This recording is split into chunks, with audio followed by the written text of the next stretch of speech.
When Victoria Hale's corporate yacht capsized in the middle of the Pacific, the last person she expected to keep her alive was the quiet logistics worker she'd barely noticed at the office. But as the storm tore everything away, her power, her control, her carefully built walls, Daniel Cross became the only thing standing between her and the ocean's endless depths. This is their story of survival, vulnerability, and what happens when two people from opposite worlds are forced to rebuild everything from nothing. If you're watching from anywhere in the world, hit that like button and drop a comment with your city name so I can see how far this story travels. Now let's begin. The fluorescent lights in the logistics center hummed their usual monotonous note as Daniel Cross checked the shipment manifest for the third time that morning. His desk sat in the corner of the warehouse floor, wedged between two filing cabinets that hadn't been updated since before he was hired. The smell of cardboard and diesel fuel had become so familiar he barely noticed it anymore. "Cross, you got a minute?" Daniel looked up to find Marcus Chen, the logistics supervisor, standing by his desk with an expression that didn't quite match the casual tone of his voice. Marcus never just stopped by to chat. "Sure. What's up?" Marcus glanced around the warehouse floor, then lowered his voice. "You're being pulled from rotation tomorrow. Corporate request." Daniel set down his pen. "Corporate for what?" "No idea. But it came from high up, like really high up." Marcus leaned against the filing cabinet. "They want you on some yacht thing, executive retreat or something." The words didn't immediately make sense. Daniel had worked at Hale Industries for 4 years, mostly keeping his head down and his interactions minimal. He processed shipping routes, managed inventory databases, and went home to his son. He didn't attend corporate events. He certainly didn't get invited on yachts. "There's got to be a mistake," Daniel said. "That's what I thought too, but I checked 3 times. Your employee ID is on the list." Marcus pulled out his phone and showed Daniel the email. Sure enough, there was his name, sandwiched between a bunch of executive titles he didn't recognize. "Leaves tomorrow morning, 6 a.m. from the harbor." Daniel stared at the screen. "Why would they want me there?" "Maybe they need someone to manage logistics?" Marcus shrugged. "Or maybe somebody up there actually noticed you exist. Either way, it's not optional. HR already approved your time off." After Marcus left, Daniel sat at his desk for a long moment, trying to process what had just happened. His phone buzzed. A text from his neighbor, Carol, who watched his son after school most days. "Jamie asked if you're still picking him up today. Everything okay?" Daniel typed back quickly. "Yeah, all good. Be there by 4. He looked at the email Marcus had shown him one more time, then got back to work. Whatever this yacht thing was, he'd deal with it tomorrow. Right now, he had 12 manifests to clear before end of shift, and Jamie had a science project due on Friday that they still hadn't finished. The rest of the day passed in its usual rhythm. Daniel left at 3:45, drove across town to Carol's small house near the elementary school, and found his son sprawling on the living room floor with colored markers scattered around him. "Dad!" Jamie looked up, his gap-toothed grin immediate and bright. "Look what I made." Daniel crouched down to examine the drawing, a lopsided spaceship surrounded by stars that were definitely just asterisks. "That's pretty cool, buddy. Is this for the science project?" "Sort of. Mrs. Patterson said we could draw what we want to be when we grow up. I want to be an astronaut." "An astronaut, huh?" Daniel ruffled his son's hair. "That's a good choice." Carol appeared from the kitchen, wiping her hands on a dish towel. She was in her mid-60s with reading glasses perpetually perched on her nose and a seemingly endless supply of patience for Jamie's energy. "He's been talking about space all afternoon," she said. "I tried to get him to start his homework, but he insisted the drawing was more important." "Homework can wait," Daniel said, though he made a mental note to check it later. "Come on, Jamie, let's get you home." They walked the 3 blocks back to their apartment, Jamie chattering the entire way about rocket fuel and zero gravity. Daniel listened, half his mind still turning over the yacht situation. He hadn't told Jamie about it yet, didn't know how to explain something he didn't understand himself. Their apartment was small, 2 bedrooms, 1 bathroom, a kitchen that barely fit a table for 2. But it was theirs. Daniel had worked hard to keep it that way after Jamie's mother left. After she decided motherhood wasn't what she wanted and disappeared into a life Daniel had stopped trying to imagine. That night, after Jamie finished his actual homework and brushed his teeth, Daniel sat on the edge of his son's bed. "Hey, bud, I need to tell you something. Jamie looked up from the book he was pretending to read. Are we in trouble? No, nothing like that. Daniel smiled despite himself. I have to go on a work trip tomorrow. Just for a few days. Jamie's face fell. But you never go on trips. I know, it's kind of a special thing, corporate stuff. Will you be back for my science fair? Of course. It's not until next week, right? I'll be back way before then. Daniel hoped that was true. Carol's going to look after you while I'm gone. Jamie considered this, then nodded slowly. Okay, but you have to bring me back something cool. Deal. After Jamie fell asleep, Daniel stayed up later than he should have, packing a small duffel bag with clothes he hoped were appropriate for whatever a corporate yacht retreat entailed. He didn't own a suit. The nicest thing he had was a button-down shirt he wore to parent-teacher conferences. His phone buzzed again, this time an automated message from HR with detailed instructions. Arrive at Harbor Point Marina by 5:45 a.m., bring valid ID, business casual attire recommended. The message ended with a note that seemed almost like an afterthought. This invitation is extended personally by CEO Victoria Hale. Attendance is strongly encouraged. Daniel set his phone down and rubbed his eyes. Victoria Hale.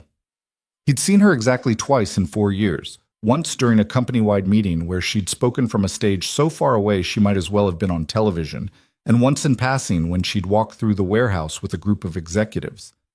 She hadn't looked at him. Hadn't looked at anyone, really.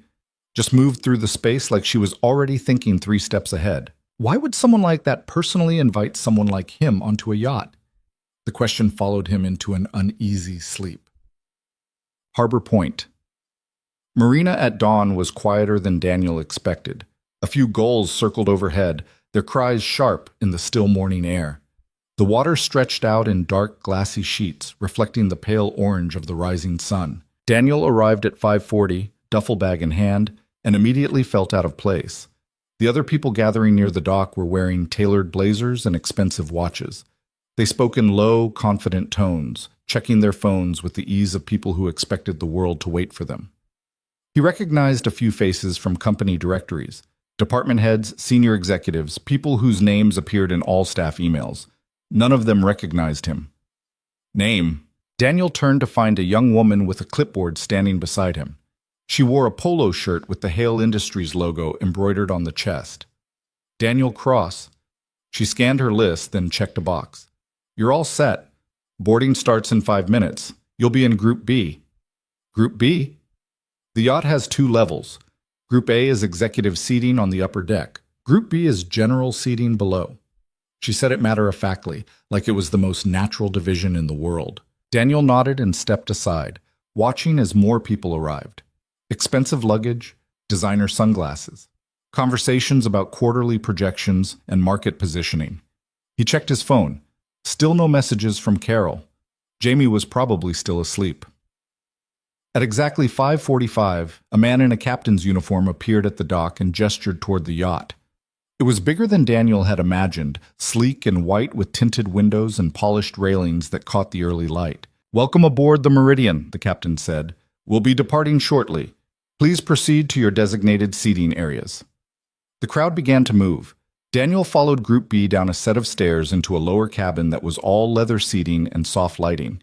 It was nicer than any place he'd ever been, but there was something sterile about it, like a luxury waiting room. He found a seat near the window and set his duffel bag on the floor. Across from him, 2 executives were already deep in conversation about a merger that apparently everyone but Daniel knew about. The engines hummed to life. The yacht began to pull away from the dock. Daniel looked out the window, watching the marina shrink into the distance. He thought about Jamie, probably waking up right about now, wondering where his dad had gone. I'll be back before you know it, buddy. The yacht cut smoothly through the water, heading out toward open ocean. An hour into the trip, Daniel still hadn't seen Victoria Hale. The lower cabin had filled with quiet conversation and the occasional clink of glasses as attendants moved through offering coffee and pastries. Daniel had accepted both, though the coffee tasted too bitter and the pastry too sweet. He wasn't used to this. He pulled out his phone, intending to send Carol a quick message, but there was no signal. They were already too far from shore. First time on the Meridian? Daniel looked up. The man sitting next to him was younger than most of the executives, maybe late 20s, with the kind of haircut that probably cost more than Daniel's monthly grocery budget. Yeah, Daniel said. First time on any yacht, actually. The man smiled. It's something, right? Hale doesn't do anything halfway. I'm Eric, by the way, marketing. Daniel, logistics. Eric's eyebrows lifted slightly. Logistics? Huh. Didn't know we were bringing warehouse guys on these trips. There was no malice in his tone, just curiosity, but Daniel felt the otherness of it anyway. He was the outlier here, the mistake on the list. Yeah, me neither, Daniel said. Before Eric could respond, the intercom crackled to life. Good morning, everyone. This is Captain Reeves. We're currently 70 miles offshore and making excellent time. We'll be arriving at the retreat location in approximately 4 hours. In the meantime, Ms. Hale has requested that all senior staff join her on the upper deck for a briefing. Thank you. Eric stood immediately, straightening his jacket. That's my cue. Enjoy the ride. Daniel watched him go, then settled back into his seat. 4 more hours. He could handle that. Except the sky was changing. It had been clear when they left the marina, but now, looking out the window, Daniel could see clouds gathering on the horizon. Dark ones. The kind that didn't look like they were just passing through. He wasn't the only one who noticed. Across the cabin, a woman in a gray suit frowned at her phone, then glanced toward the windows with an expression Daniel couldn't quite read. The yacht rocked slightly. Not much, just enough to remind everyone they were on water. Daniel's stomach tightened. Set. The storm hit faster than anyone expected. One moment, the ocean was choppy but manageable. The next, the yacht was tilting hard to the left, and someone's coffee cup went skittering across the floor. The lights flickered. Everyone remained seated, came the captain's voice over the intercom, but the calm authority from earlier was gone. Now it was clipped, urgent. We're experiencing rough weather. Please stay. The intercom cut out. The yacht lurched again, harder this time. Daniel grabbed the armrest of his seat, his knuckles white. Around him, people were starting to stand, voices rising in confusion and alarm. What's happening? Is this normal? Someone get the captain. Another lurch. The lights went out completely. For a moment, there was only darkness and the sound of the ocean slamming against the hull. Then emergency lighting kicked in, casting everything in a dim red glow. Daniel's heart was pounding. He forced himself to breathe, to think. He'd been through bad situations before. Different kinds, but bad enough. Panic didn't help. Action did. He stood, steadying himself against the seat as the yacht rocked violently. Everyone needs to stay calm, he said, loud enough to cut through the noise. A few people turned to look at him. Sit down and hold on to something. Don't try to move around. Who the hell are you? Someone snapped. Someone trying not to drown, Daniel shot back. Sit. Down. The yacht tilted again, and this time it didn't right itself. It kept going, the angle growing steeper. Somewhere above them, something crashed, glass shattering, shouts. Then the water came. It wasn't a wave. It was a wall. It slammed through the windows on the port side, exploding inward with a force that sent people sprawling. Daniel went down hard, his shoulders slamming into the floor as icy seawater flooded the cabin. He couldn't hear anything over the roar of the ocean, couldn't see anything but churning white foam and thrashing bodies. His lungs screamed for air. He kicked toward what he hoped was up, broke the surface, gasped. The yacht was sinking. People were screaming, clawing at each other, trying to reach the stairs. Daniel grabbed the nearest solid object, a table bolted to the floor, and pulled himself toward the stairwell. His legs felt like lead. The water was so cold it burned. Someone grabbed his arm. A woman, her face pale with terror, eyes wide. Help me, she choked out. Please. Daniel pulled her with him, both of them fighting against the current as the yacht groaned and tilted further. They made it to the stairs. Up, one step, two. The water was rising faster than they could climb. He shoved the woman ahead of him. Go! Don't stop! She scrambled upward. Daniel followed, his lungs burning, his vision starting to blur at the edges. They burst onto the upper deck into chaos. The storm was a living thing, wind howling, rain lashing sideways, waves towering over the yacht like mountains. People were scrambling for life vests, for lifeboats, for anything. The crew was shouting instructions that no one could hear, and there, in the middle of it all, was Victoria Hale. She wasn't screaming, wasn't panicking. She stood near the railing, soaked through, her dark hair plastered to her face, barking orders at a crew member who looked 2 seconds from passing out. "Get that lifeboat deployed now," she shouted. "I don't care if the mechanism is jammed. Figure it out." The yacht lurched again. Victoria stumbled, caught herself on the railing. Daniel didn't think. He just moved. He crossed the deck in 3 strides, grabbed her arm just as another wave crashed over the side. The impact sent them both sprawling, but Daniel kept his grip, pulling her back from the edge. She stared at him, recognition flickering in her eyes. We need to get off this thing," Daniel said. "Now." A massive crack split the air. The main mast snapped, crashing down onto the deck in a shower of sparks and splintered wood. People scattered. Someone didn't move fast enough. Victoria's face went white. "We have to—" "There's nothing we can do," Daniel said, hating the truth of it. "Come on!" He pulled her toward the nearest lifeboat. It was already half deployed, swinging wildly in the wind. A crew member was struggling with the release mechanism, his hands shaking. "Let me," Daniel said. He'd worked with mechanical systems his whole life, different contexts, same principles. He found the manual override, yanked it hard. The boat dropped into the water with a jarring splash. "Get in!" the crew member shouted. Victoria climbed over the railing first, dropping into the lifeboat. Daniel followed, his feet barely finding purchase before another wave slammed into the yacht. The lifeboat jerked away from the hull, the rope tether straining. "Cut it!" someone yelled. The crew member slashed the rope with a knife. The lifeboat spun away from the sinking yacht, caught in the current. Daniel grabbed the oars, fighting to keep them from capsizing. The storm battered them from every direction. He could barely see 5 feet in front of him. Water filled the bottom of the boat faster than he could process. Victoria was bailing with her hands, her movements frantic but focused. "How many others made it off?" she shouted over the wind. Daniel didn't know. He couldn't think about it. All he could do was row, pulling against the waves with everything he had. The yacht disappeared into the storm behind them. They were alone. So, Daniel didn't know how long he rowed. Time became meaningless in the storm. There was only the next wave, the next pull of the oars, the next breath. His arms screamed. His hands were raw and bleeding, but he didn't stop.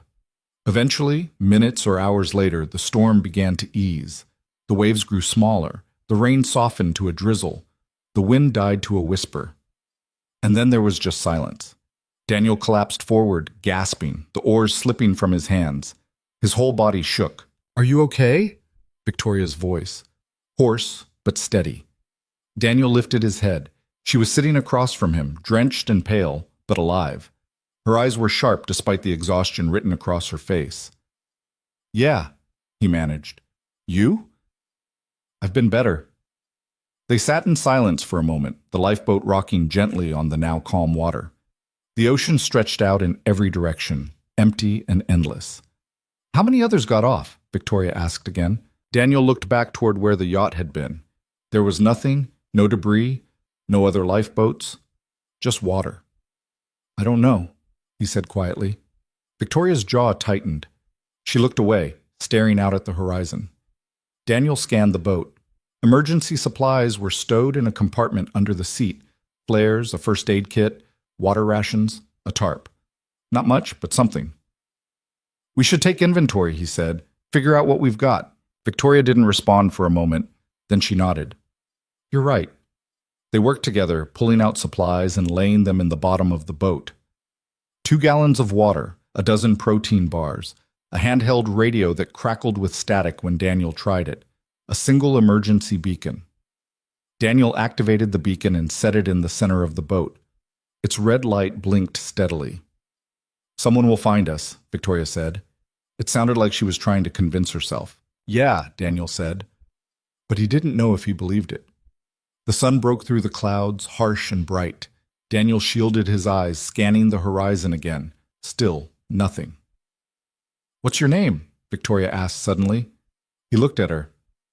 "Daniel. Daniel Cross." "Why were you on the yacht, Daniel?" "I was going to ask you the same thing. You're the one who invited me." Her brow furrowed. "I didn't invite anyone personally. My assistant handles the guest lists. The HR email said it was a personal invitation from you." Victoria's expression shifted. Something like realization, or maybe anger. Of course it did, she muttered. Margaret loves making me look hands-on. So you don't know why I was there? No.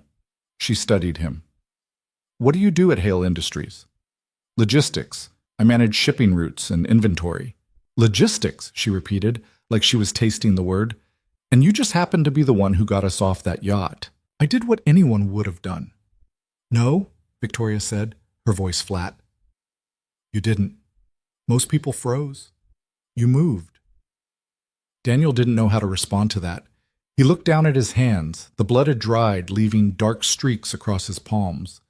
We need to conserve water, he said, changing the subject.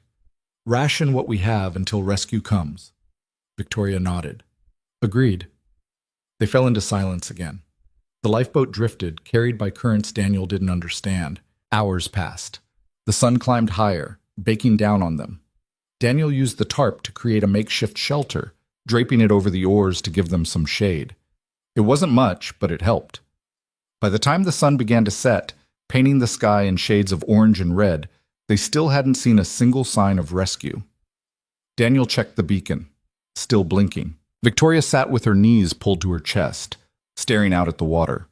She hadn't said much since the morning, hadn't complained, hadn't broken down.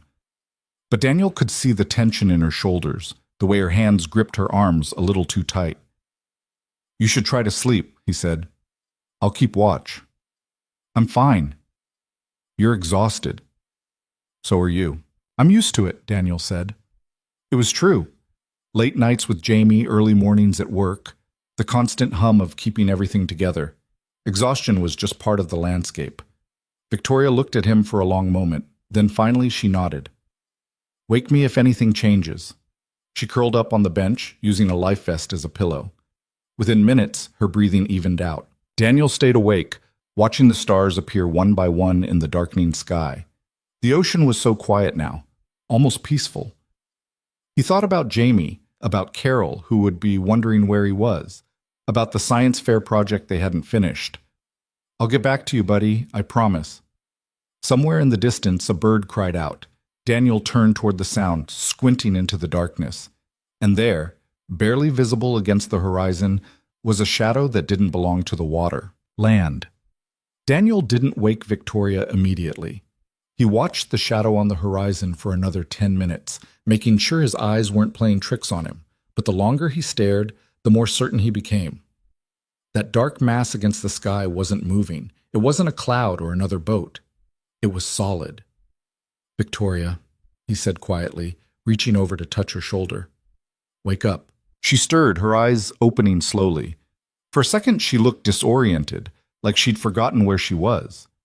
Then reality settled back in, and her expression hardened. What is it? Land, I think. Daniel pointed toward the horizon. Over there. Victoria sat up, squinting into the darkness. The moon had risen, casting just enough light to make out shapes.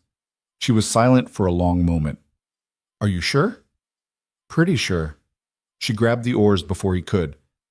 Then we need to move, now. Daniel didn't argue. He took the other oar and together they began rowing toward the shadow. His arms protested immediately, still raw from the storm, but he pushed through it. Victoria matched his pace, her strokes surprisingly strong for someone who probably spent most of her time behind a desk. They didn't talk. There was nothing to say. Either they'd reach land or they wouldn't. The shadow grew larger as they rowed, slowly at first, then faster. Daniel's heart pounded, not from exertion, but from something closer to hope. After an hour of rowing, he could make out details. Trees, a shoreline, the white foam of waves breaking against rocks. Careful, Victoria said, her voice tight. We don't know what's under the water. Daniel angled the boat, trying to find a safe approach. The moonlight helped, but not much. He could see dark shapes beneath the surface. Rocks, maybe coral. One wrong move and they'd tear the bottom out of the boat. There, Victoria pointed to a break in the rocks, a small stretch of what looked like sand. Aim for that. They adjusted course. The current fought them, trying to pull the boat sideways, but they kept rowing.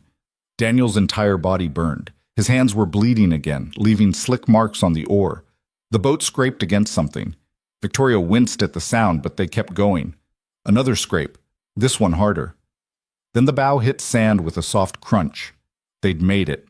Daniel jumped out first, the water coming up to his knees. The sand shifted under his feet, but it was solid. Real. He grabbed the front of the boat and pulled, dragging it further onto the shore. Victoria climbed out and helped, both of them hauling until the boat was clear of the tide. Then they just stood there, breathing hard, staring at the beach that stretched out before them. "We made it," Victoria said. Her voice was strange, flat, like she couldn't quite believe it. Daniel looked around. The beach was narrow, bordered by dense jungle vegetation that disappeared into darkness. The air smelled different here, salt and earth and something green and alive. He could hear insects chirping, the rustle of leaves in the breeze. "We should stay near the boat tonight," he said. "Wait for daylight before we explore." Victoria nodded. She looked exhausted, her clothes still damp from the ocean, her hair tangled and wild. But she didn't sit down. She just kept looking at the jungle, her expression unreadable. "What are you thinking?" Daniel asked. "That we have no idea where we are," she said. "No idea if anyone's looking for us. No idea if we're on an inhabited island or something in the middle of nowhere." "One problem at a time," Daniel said. "Right now we're alive. That's what matters." Victoria turned to look at him. "You're very calm about this." "Panicking won't help. Neither will pretending everything's fine." "I'm not pretending." Daniel sat down on the sand, his legs finally giving out. "But I've got a kid who needs me to come home, so I'm going to focus on making that happen." Victoria was quiet for a moment, then she sat down beside him, keeping a careful distance. "How old?" 7. "What's his name?" "Jamie." She didn't ask about Jamie's mother. Daniel was grateful for that. They sat in silence, listening to the ocean behind them and the jungle ahead. The emergency beacon blinked steadily in the boat, its red light a small defiance against the darkness. "Do you think anyone survived?" Victoria asked suddenly. From the yacht. Daniel had been trying not to think about that, about the people who'd been in the cabin with him, the crew member who'd helped them deploy the lifeboat, all those faces he'd seen for just a few hours before everything went wrong. "I don't know," he said honestly. Victoria pulled her knees to her chest again, wrapping her arms around them. She looked smaller like this, less like the CEO he'd seen from a distance, and more like someone who was just as scared as he was. "I should have canceled the trip," she said. "The weather reports were unclear, I knew that. But I didn't want to look weak. Didn't want to—" She stopped herself, shaking her head. "It doesn't matter now. You couldn't have known the storm would hit like that. I could have been more careful." Daniel didn't have an answer for that. Maybe she was right. Maybe someone should have canceled the trip. But hindsight was easy when you were sitting on a beach instead of drowning in a cabin. "Get some rest," he said. "I'll take first watch."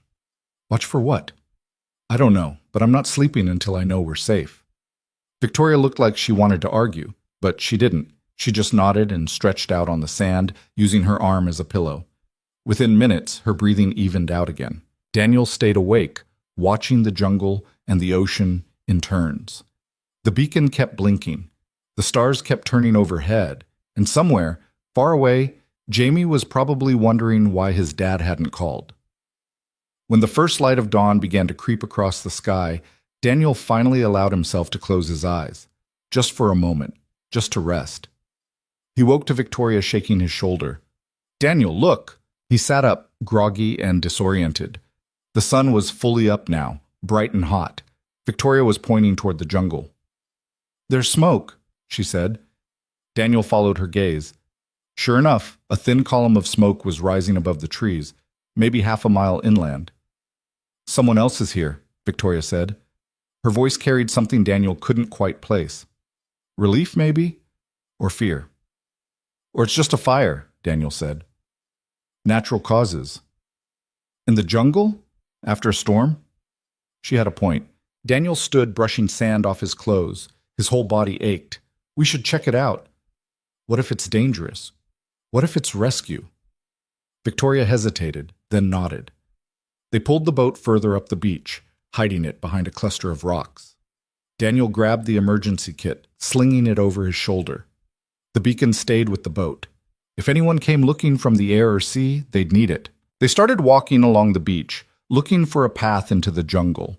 It didn't take long to find one, a narrow gap between trees that looked almost deliberate, like something had been moving through it regularly. "Stay close," Daniel said. They pushed into the jungle. Immediately, the air changed. It was thicker here, humid and heavy.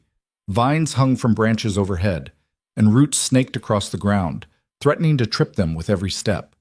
The sound of insects was louder, a constant buzzing that made it hard to think. Daniel kept his eyes on the smoke. It was harder to see through the canopy, but he could still catch glimpses of it rising above the trees. "How far do you think it is?" Victoria asked. She was breathing harder now, struggling to keep up. "Maybe another quarter mile." "You okay?" "I'm fine." She wasn't fine. Daniel could see that. Her face was flushed and she was favoring her left leg, but he didn't push it. If she wanted to keep going, they'd keep going. The jungle opened up suddenly into a small clearing, and there, in the center, was the source of the smoke. It wasn't a campfire, it was a plane, or what was left of one. The wreckage was scattered across the clearing, twisted metal and charred debris. The tail section was still mostly intact, but the rest had been torn apart. Smoke rose from the engine, thin and acrid. "Jesus," Victoria breathed. Daniel approached carefully, scanning the wreckage for any sign of movement. The cockpit was crushed. He didn't look too closely at what was inside. "There's no one here," Victoria said. "It's old. Look at the rust." She was right. This wasn't a fresh crash. The metal was corroded, the vegetation already starting to reclaim parts of the fuselage. This plane had been here for months, maybe years. "So we're not the first people to end up on this island," Daniel said. "Apparently not." They searched the wreckage, looking for anything useful. Most of it was too damaged or too rusted to salvage. But in the tail section, Daniel found a storage compartment that had stayed relatively dry.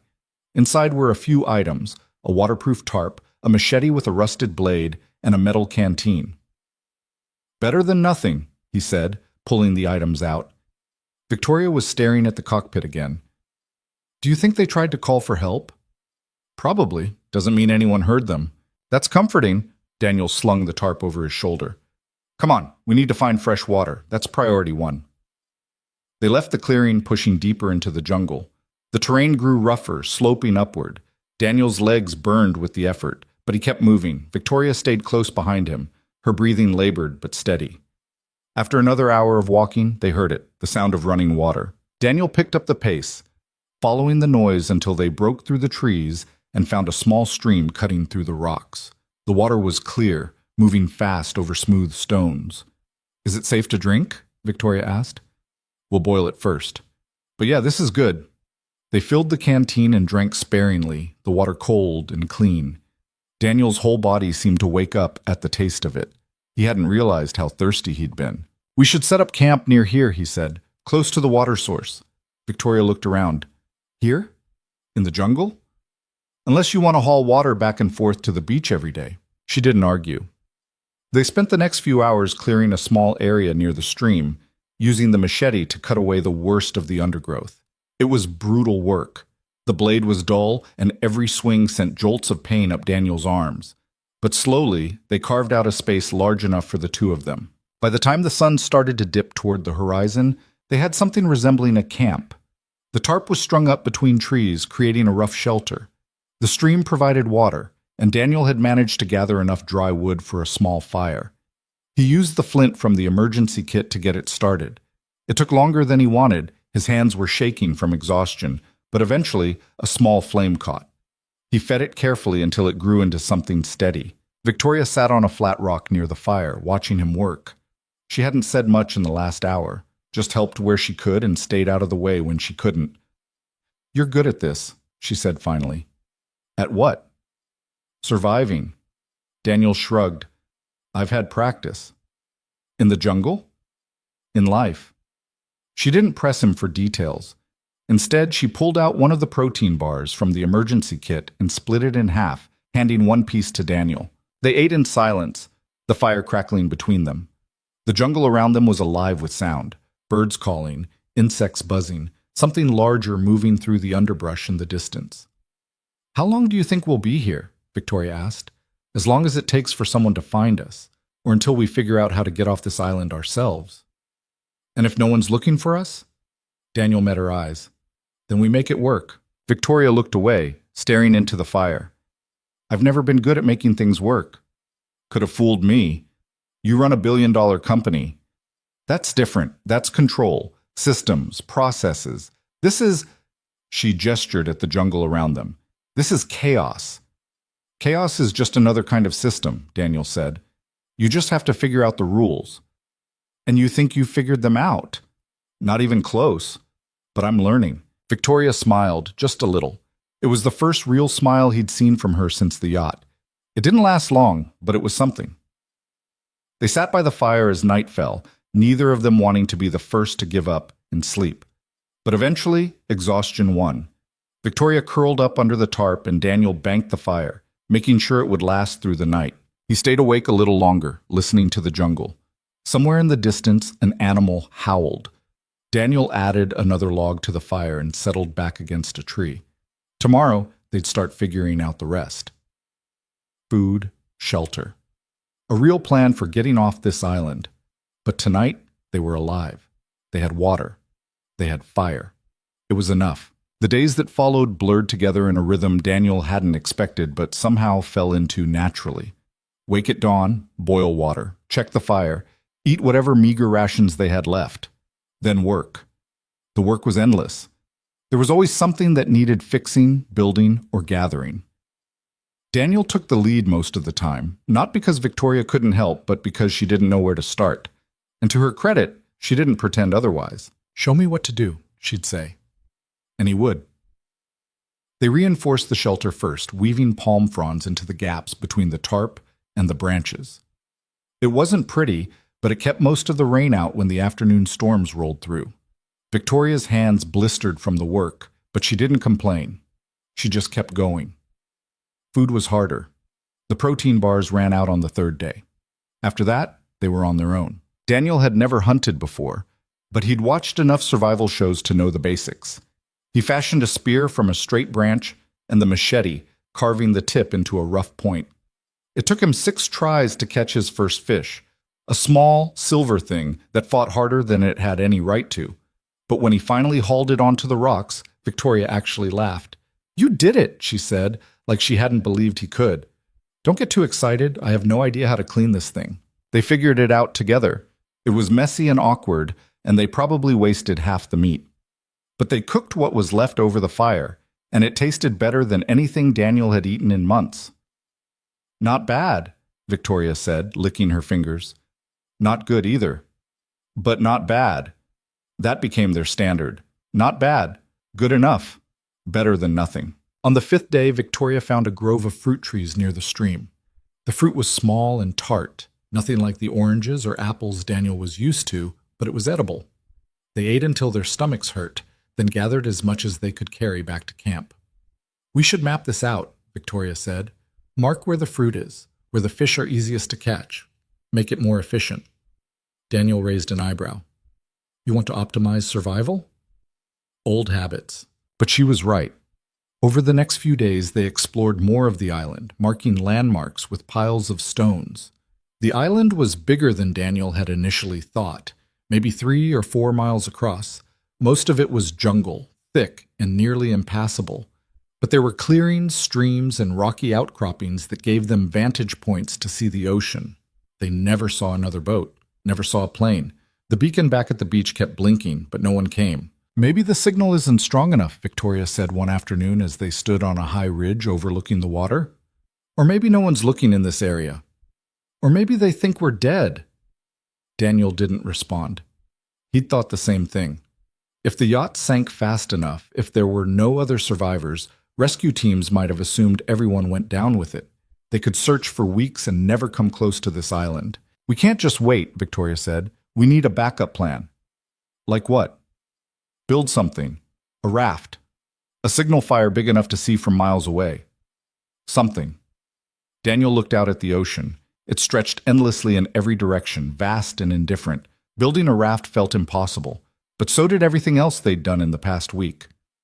"Okay," he said. "We'll build something." They started gathering materials the next day. Long, straight branches for a frame, vines to lash them together, palm fronds to create a makeshift sail. It was slow, painstaking work. The branches were heavy, and dragging them through the jungle left Daniel's shoulders screaming, but they kept at it. Victoria worked beside him, never complaining, never stopping. She was different now than she'd been on the yacht, quieter, more focused, less like the CEO who barked orders and more like someone trying to figure out how to be useful. "You're stronger than you look," Daniel said one afternoon as she hauled a particularly heavy log into camp. "I do yoga," she said dryly. "That's not yoga. That's actual physical labor." "Well, I'm discovering I'm capable of more than I thought." They worked through the afternoon, and by the time the sun set, they had the beginnings of a raft frame. It wasn't much, just a few logs lashed together, but it was progress. That night, they sat by the fire again, eating the last of the fruit and a fish Daniel had caught earlier. The jungle was quieter than usual. Even the insects seemed subdued. "Can I ask you something?" Victoria said. "Sure." "Why do you keep going, even when it seems hopeless?" Daniel thought about it. "Because giving up isn't an option. Not when I've got someone depending on me." "Your son?" "Yeah." Victoria stared into the fire. "I don't have that. Someone depending on me, I mean. There are people who work for me, people whose jobs rely on decisions I make. But that's not the same thing, is it?" "No," Daniel said. "It's not." "Must be nice, having that kind of purpose." "It's terrifying mostly, knowing that if you fail, someone else suffers for it. But you don't fail." "I try not to." Victoria was quiet for a long moment. Then she said, "I've spent my entire life building something. Hale Industries was my father's company, but I made it what it is now. Tripled the revenue, expanded into 6 new markets. And for what? So I can die on some island in the middle of nowhere and no one will even notice I'm gone?" "Someone will notice." "Will they?" "My assistant, maybe. The board, definitely. But only because they'll need to elect a replacement. But who else? I don't have a family. Don't have friends, really. Just colleagues and competitors." She laughed, but it was a bitter sound. "I built an empire, and I'm completely alone in it." Daniel didn't know what to say to that. He understood loneliness. He'd felt it plenty after Jamie's mother left. But his loneliness had always been tempered by his son's presence. Victoria's seemed absolute. "You're not alone now," he said finally. She looked at him, something unreadable in her expression. "No, I guess I'm not." The moment stretched between them, fragile and uncertain. Then Victoria stood, brushing sand off her pants. "I should sleep. We've got more work tomorrow." "Yeah." She disappeared under the tarp. Daniel stayed by the fire, feeding it slowly, keeping the flames alive. He thought about Jamie, about Carol, who was probably taking care of him, about whether his son thought he was ever coming home. He had to believe the answer was yes, had to believe that all of this, the island, the struggle, the endless work, was leading somewhere. Because the alternative was unbearable. The raft took another 4 days to finish. By the time they lashed the final vine into place, both Daniel and Victoria were covered in cuts and bruises. The raft wasn't pretty, it wasn't even particularly sturdy, but it floated, and that was something. "We should test it," Victoria said, eyeing the structure skeptically. "Agreed, but not in open water. Let's try the lagoon first." They dragged the raft to a sheltered inlet they'd found on the western side of the island. The water here was calm, protected by a natural rock barrier. If the raft fell apart, at least they wouldn't get swept out to sea. Daniel pushed it into the water. It bobbed uncertainly, the logs shifting under the weight. He climbed on carefully, distributing his weight as evenly as possible. The raft dipped, but held. "So far so good," he said. Victoria climbed on next. The raft sank lower, water pooling around their feet. But it didn't capsize. They paddled out into the lagoon using makeshift oars, flat pieces of driftwood they'd scavenged from the beach. The raft moved sluggishly, but it moved. "It's not fast," Victoria said. "It doesn't have to be fast. It just has to get us off this island. And if we hit rough water, if a storm comes, then we're screwed. But we're screwed here too if no one finds us." Victoria didn't argue. They paddled back to shore and pulled the raft onto the sand. It wasn't perfect, but it was their best shot. "When do we leave?" Victoria asked. Daniel looked out at the ocean. The water was calm today, the sky clear, but he knew how fast that could change. "We wait for the right conditions. A few days of clear weather, then we go. And if the right conditions don't come?" They will. But 3 days later, they still hadn't. The weather held, but barely. Clouds gathered on the horizon each afternoon, threatening storms that never quite materialized. Daniel checked the raft daily, making small repairs and adjustments. Victoria gathered extra supplies, fruit, smoked fish, a second canteen they'd fashioned from a hollowed-out gourd. On the 7th day, something changed. Daniel was down by the stream, refilling their water supply, when he heard Victoria shout. He dropped the canteen and ran back to camp. She was standing near the fire pit, staring down at something on the ground. "What is it?" he asked. She pointed. "Footprints." Daniel crouched down. Sure enough, there were prints in the soft dirt near the edge of their camp, fresh ones, not theirs. "Human?" Victoria asked, her voice tight. Daniel studied the prints. They were small, barefoot. Definitely human. And they led away from the camp, disappearing into the jungle. "Someone else is on this island," he said. "Should we follow them?" Daniel stood, scanning the tree line. Whoever had left these prints had been close, maybe watching them. The thought sent a chill down his spine. "Not yet," he said. "Let's see if they come back." They spent the rest of the day on edge, both of them jumping at every sound. But no one appeared. The jungle remained quiet, indifferent to their anxiety. That night, Daniel kept the fire burning brighter than usual. He didn't sleep. Neither did Victoria. "What if they're dangerous?" she asked quietly. "What if they're not? What if they know how to get off this island? Or what if they're the reason that plane crashed? What if they've been here for years and they've lost their minds?" "You're catastrophizing." "I'm being realistic." Daniel didn't argue. She might be right, but they wouldn't know until they had more information. The footprints appeared again the next morning. This time they were closer to the shelter. And there was something else. A small bundle of fruit left near the fire pit, fruit they hadn't gathered themselves. "Someone's leaving us offerings," Victoria said. "We're checking to see if we're dangerous." Same difference. Daniel picked up the fruit. It was fresh, still slightly warm from the sun. Whoever had left it hadn't been gone long. "Hello?" he called out toward the jungle. "We're not going to hurt you. We just want to talk." Nothing. Just the rustle of leaves in the breeze. "This is insane," Victoria muttered. "Maybe, but they're trying to communicate. That's something." They left their own offering that night, a piece of smoked fish wrapped in a palm frond. By morning, it was gone, and in its place was something new, a crudely carved figure. Small, no bigger than Daniel's palm. It looked like a person, arms outstretched. Victoria picked it up, turning it over in her hands. "What do you think it means?" "I don't know, but it's not threatening. It's almost friendly. Or it's a warning. You really see the worst in everything, don't you?" "It's kept me alive this long." Daniel didn't respond. He pocketed the carving and went about his morning routine, but he kept one eye on the jungle, waiting for whoever, or whatever, was out there to show themselves. It took 3 more days. Daniel was working on the raft, reinforcing one of the corner joints, when he heard movement behind him. He turned slowly, expecting Victoria. But it wasn't her. It was a child, a girl, maybe 10 or 11 years old, with dark skin and tangled hair. She wore clothes that were little more than rags, patched together from what looked like sail canvas and woven plant fibers. She stood at the edge of the clearing, watching him with wide, wary eyes. Daniel froze. "Hi," he said softly. The girl didn't respond, she just stared. "I'm Daniel. I'm not going to hurt you."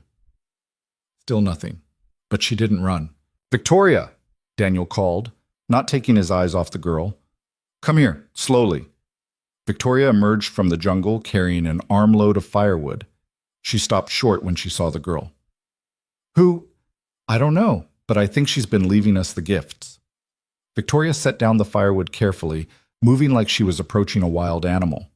"Hi there," she said, her voice gentler than Daniel had ever heard it. "What's your name?" The girl finally spoke. Her voice was small, hesitant. "Mira." "Mira," Victoria repeated. "That's a pretty name. Are you alone here?" Mira shook her head. "No, there are others." "How many others?" "3. We live in the caves, on the other side of the island." Daniel and Victoria exchanged a glance. "How long have you been here?" Daniel asked. Mira thought about it. "I don't know. A long time." Since the plane. The plane we found? The crashed one? Mira nodded. My parents were pilots. They died when it crashed, but some of us survived. Victoria's expression softened. I'm sorry, Mira. That must have been really hard. Mira shrugged, like she'd long since accepted it. It's okay. The others take care of me, but they wanted me to check on you, to see if you were safe. We are, Daniel said. And we're trying to get off the island. Do you and the others want to come with us? Mira's eyes widened. You're leaving? We're going to try. For the first time, Mira smiled.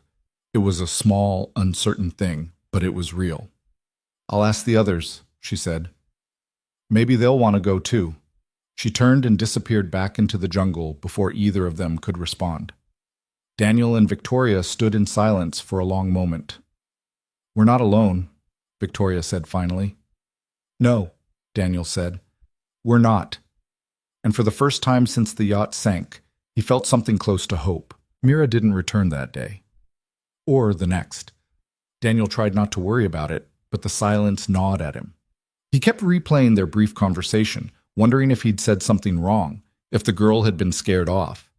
Victoria seemed less concerned, going about her tasks with the same focused efficiency she'd developed over the past weeks. But Daniel caught her glancing toward the jungle more often than usual. On the third day, he was gathering firewood when he heard voices. Multiple voices, speaking in low tones just beyond the tree line. He straightened slowly, his hand instinctively reaching for the machete at his belt. Victoria, he called quietly. She emerged from the shelter, following his gaze. Together they watched as figures began to appear through the vegetation. Mira came first, her small frame pushing through the undergrowth with practiced ease. Behind her came three others. A teenage boy, maybe 16 or 17, with sun-bleached hair and a wary expression. A woman in her 30s, rail-thin and weathered, carrying what looked like a spear made from aircraft metal. And an older man, maybe 60, limping slightly as he navigated the uneven ground.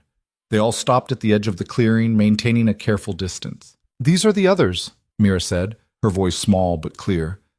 This is Kellen. She pointed to the teenage boy. And Maria, and Ben. Hello?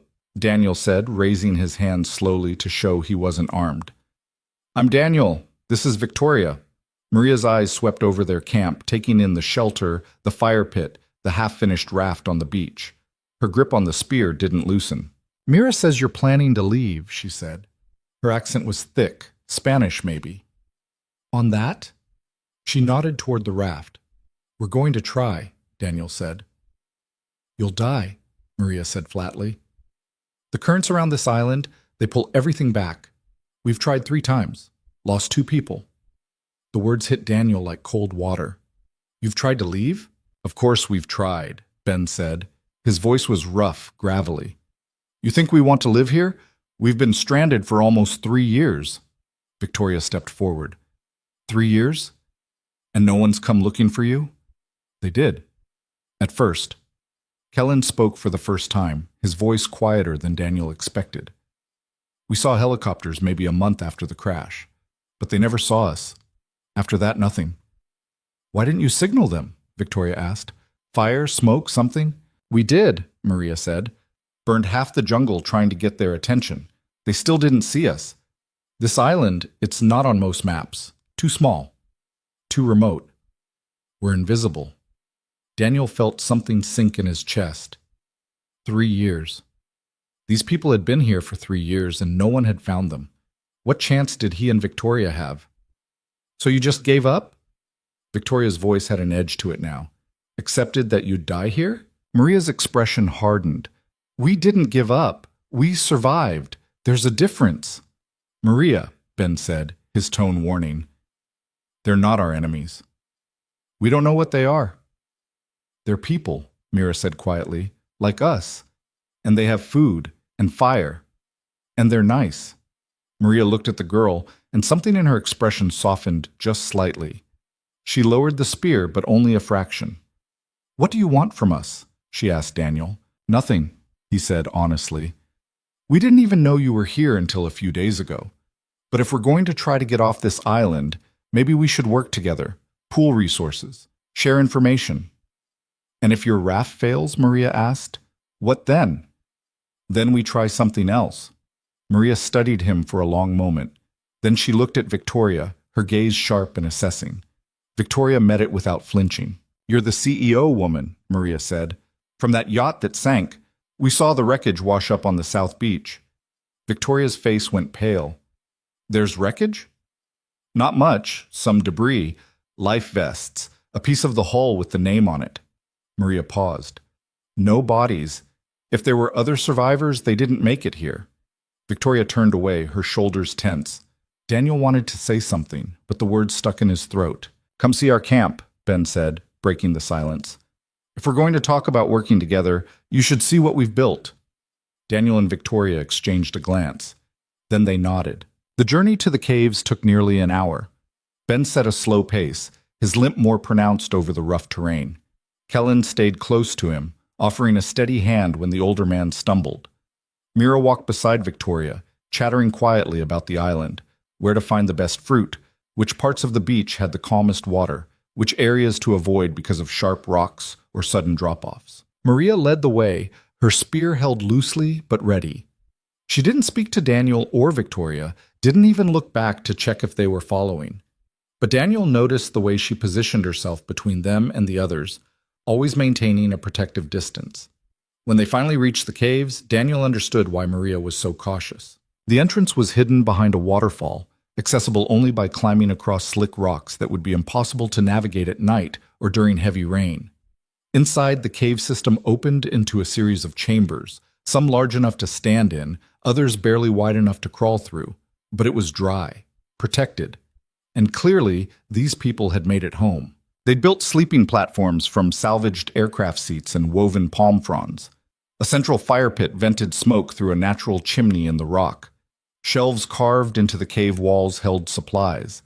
Dried fish, coconut shells filled with fresh water, strips of fabric, tools fashioned from metal and stone. It's not much, Ben said, lowering himself onto one of the platforms with a wince. But it's kept us alive. It's incredible, Daniel said, and he meant it. You built all this? Over time, Kellen said. Took us months to get it right.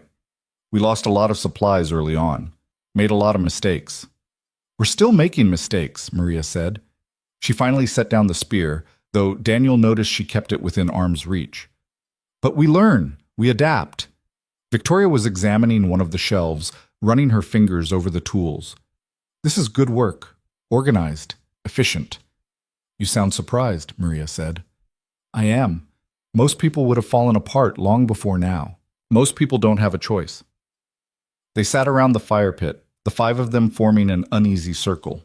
Mira curled up next to Maria, who put an arm around the girl without seeming to think about it. The gesture was so natural, so protective, that Daniel felt a sharp pang of longing for Jamie. Tell us about the currents, Victoria said. You said they pull everything back to the island? Maria nodded. There's a pattern. Every 8 to 10 days, the current shifts.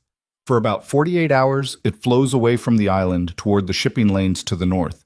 That's when you'd have your best chance. But the water gets rough during those shifts, waves like you wouldn't believe. That's when we lost our people. How many have you lost? Daniel asked quietly. Ben looked down at his hands. 2. Both trying to leave. One drowned when his raft capsized. The other just disappeared. We found pieces of his boat washed up a week later. The cave fell silent except for the crackle of the fire. I'm sorry, Daniel said. We all are, Ben said. But we kept living. That's what they would have wanted.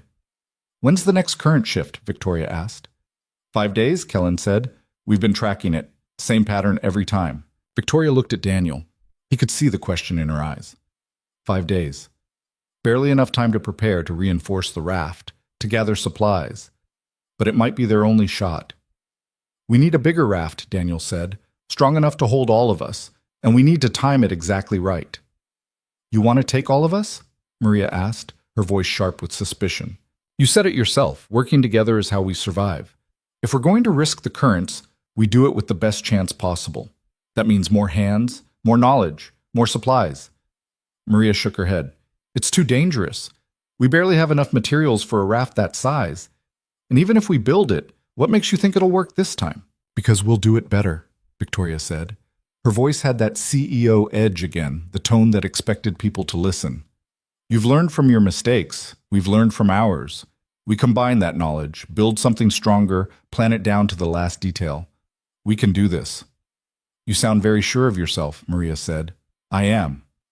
People who are too sure get other people killed. People who don't try anything are already dead. They just haven't stopped breathing yet. The two women stared at each other across the fire.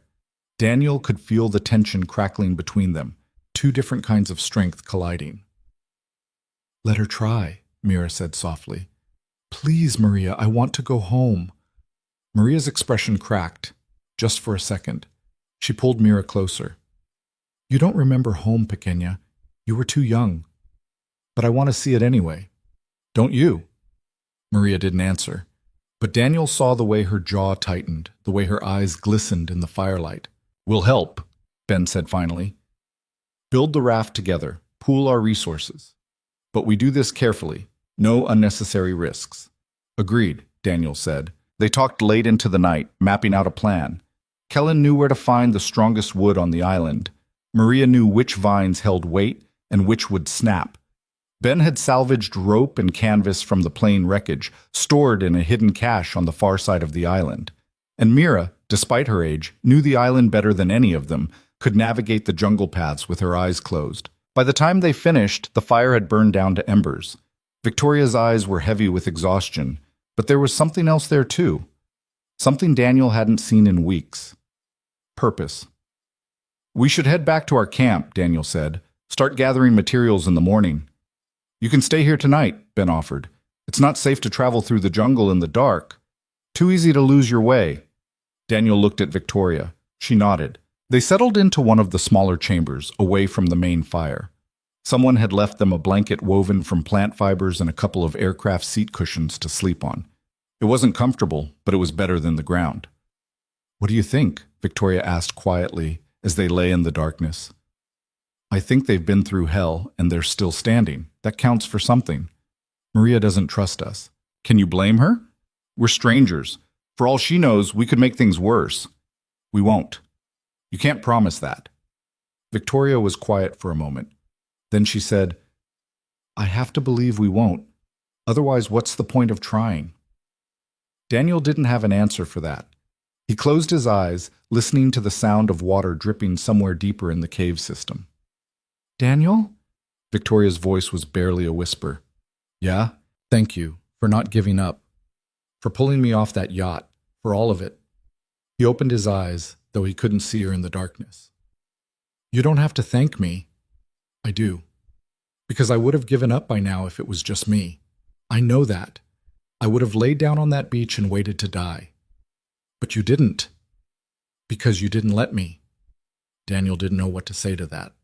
So he said nothing, just listened to Victoria's breathing slowly even out as she drifted into sleep. He stayed awake longer, thinking about Jamie, about whether his son was okay, about whether Carol had told him his father was missing, or if she'd made up some story to keep him from worrying, about whether he'd ever get the chance to see Jamie's face again.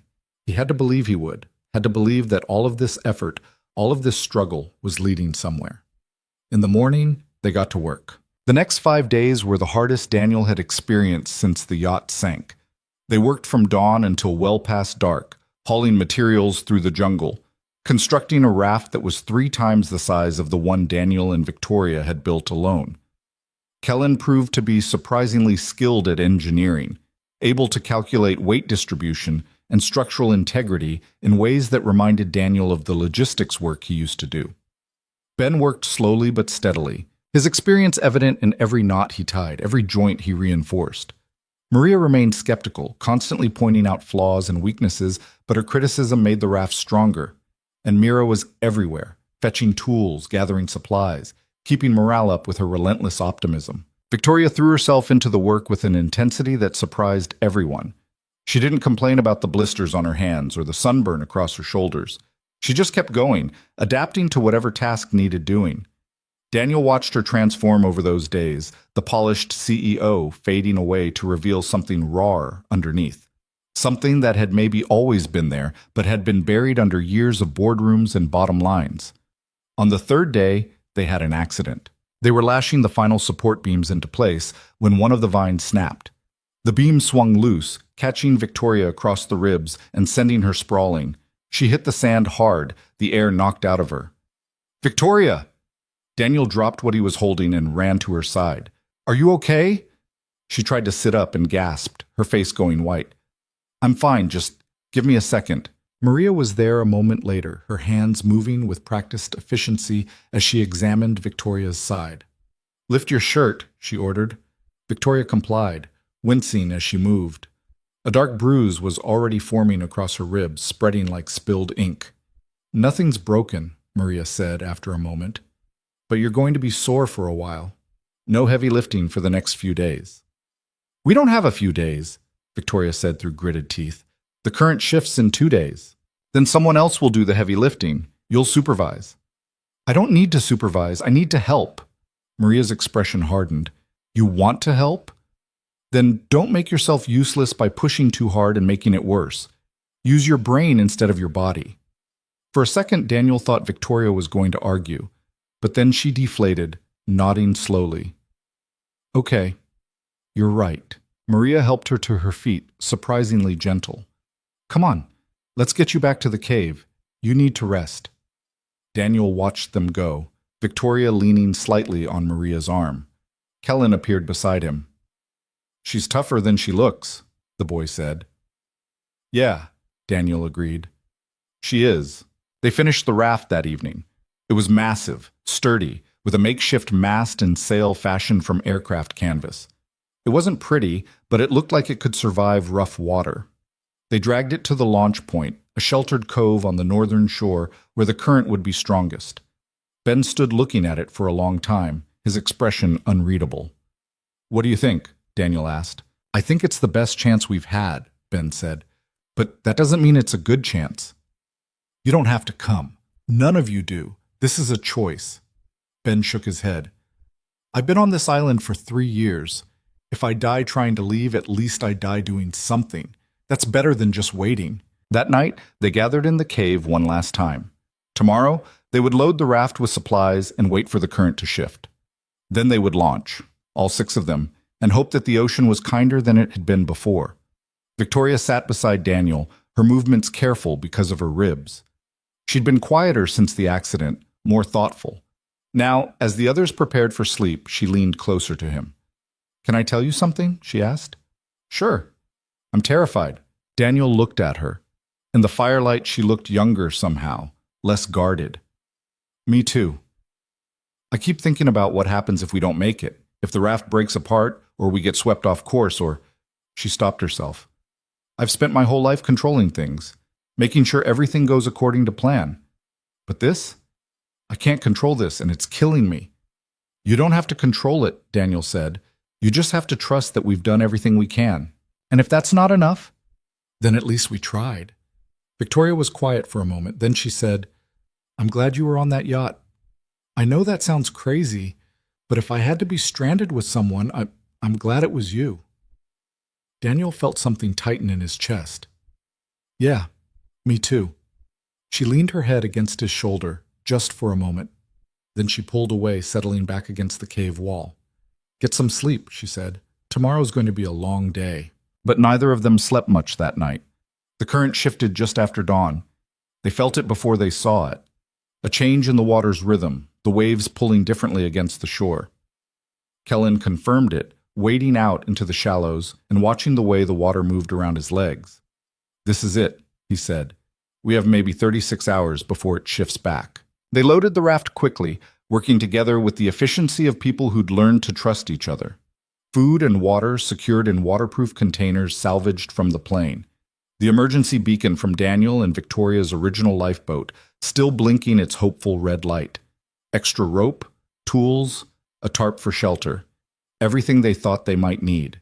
Mira climbed aboard first, settling herself in the center of the raft where it was most stable. Ben followed, then Kellen.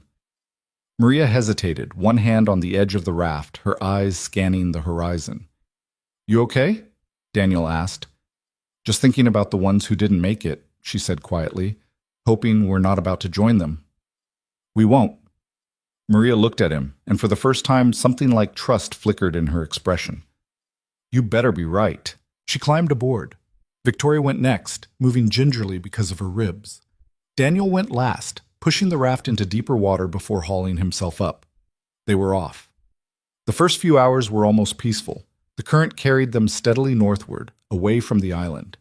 They took turns paddling, keeping the raft on course, watching as the island grew smaller and smaller behind them. Mira sat next to Ben, her hand gripping his shirt like she was afraid she might float away. How far do you think we need to go? Victoria asked. Until we hit the shipping lanes, Kellen said. Ben saw a cargo ship pass by about a year ago, maybe 50 miles north of the island. 50 miles, Victoria repeated. And we're moving at what, 2 miles an hour? Maybe 3 if the current holds. Daniel did the math in his head. 17 hours, give or take. They could do that. They had enough water, enough food. They just had to keep moving. But around midday, the wind picked up. It started as a breeze, pleasant and cooling. Then it grew stronger, whipping the sail and pushing the raft off course. Daniel and Kellen fought to keep them steady, adjusting the sail, paddling hard against the wind. But it kept getting worse. Storm's coming, Ben said, his voice grim. He was looking at the horizon, where dark clouds were gathering with alarming speed. We knew this might happen, Maria said. We just have to ride it out. But as the first drops of rain began to fall, Daniel felt a cold dread settle in his stomach. This wasn't like the storm that had sunk the yacht. This was different, faster, more violent. The waves grew, each one bigger than the last. The raft began to pitch and roll, water sloshing over the sides. Mira started to cry, and Maria pulled her close, wrapping both arms around the girl. Hold on, Daniel shouted over the rising wind. Everyone hold on! The storm hit with the force of a freight train. 1 second they were riding waves, the next they were being tossed like a toy. Daniel gripped the edge of the raft so hard his fingers went numb. He could barely see through the rain, barely hear over the roar of wind and water. A massive wave crashed over them, and suddenly Victoria was sliding toward the edge. Her hand scrabbled for purchase, but the wood was too slick. Daniel lunged for her, catching her wrist just as she went over the side. The weight of her nearly pulled him in too, but Kellen grabbed his legs, anchoring him. Pull her up, Kellen shouted. Daniel pulled with everything he had. His shoulder screamed in protest, the same one he'd injured when the yacht sank. But he didn't let go, couldn't let go. Victoria's other hand found the edge of the raft.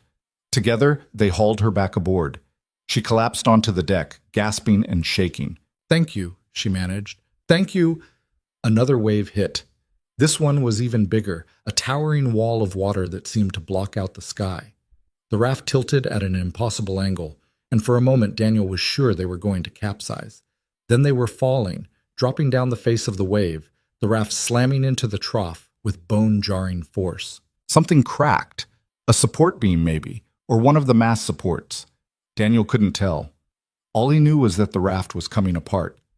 We're breaking up, Maria shouted. We need to... She didn't finish. Another wave, another impact, and suddenly the raft split down the middle. People were screaming, water everywhere. Daniel grabbed for Victoria again, but the current tore them apart. He went under, the ocean closing over his head, cold and dark and endless. He kicked for the surface, broke through, gulped air. Victoria, he shouted. Mira, anyone. He saw Ben clinging to a piece of the raft, saw Kellen swimming toward him, but he couldn't see the others. Another wave rolled over him, and when he surfaced again, he'd lost sight of everyone. The storm raged for hours, or maybe minutes. Time lost all meaning in the chaos. Daniel just kept swimming, kept fighting to stay afloat, kept calling out names that the wind tore away. Eventually the storm began to ease. The waves grew smaller. The rain softened. And Daniel, exhausted beyond measure, found himself clinging to a piece of wreckage, alone in the vast ocean. He called out again, his voice hoarse. Victoria! Ben! Anyone! Nothing. Just the sound of water and his own ragged breathing. Then, in the distance, he heard it. A voice. Faint, but unmistakable.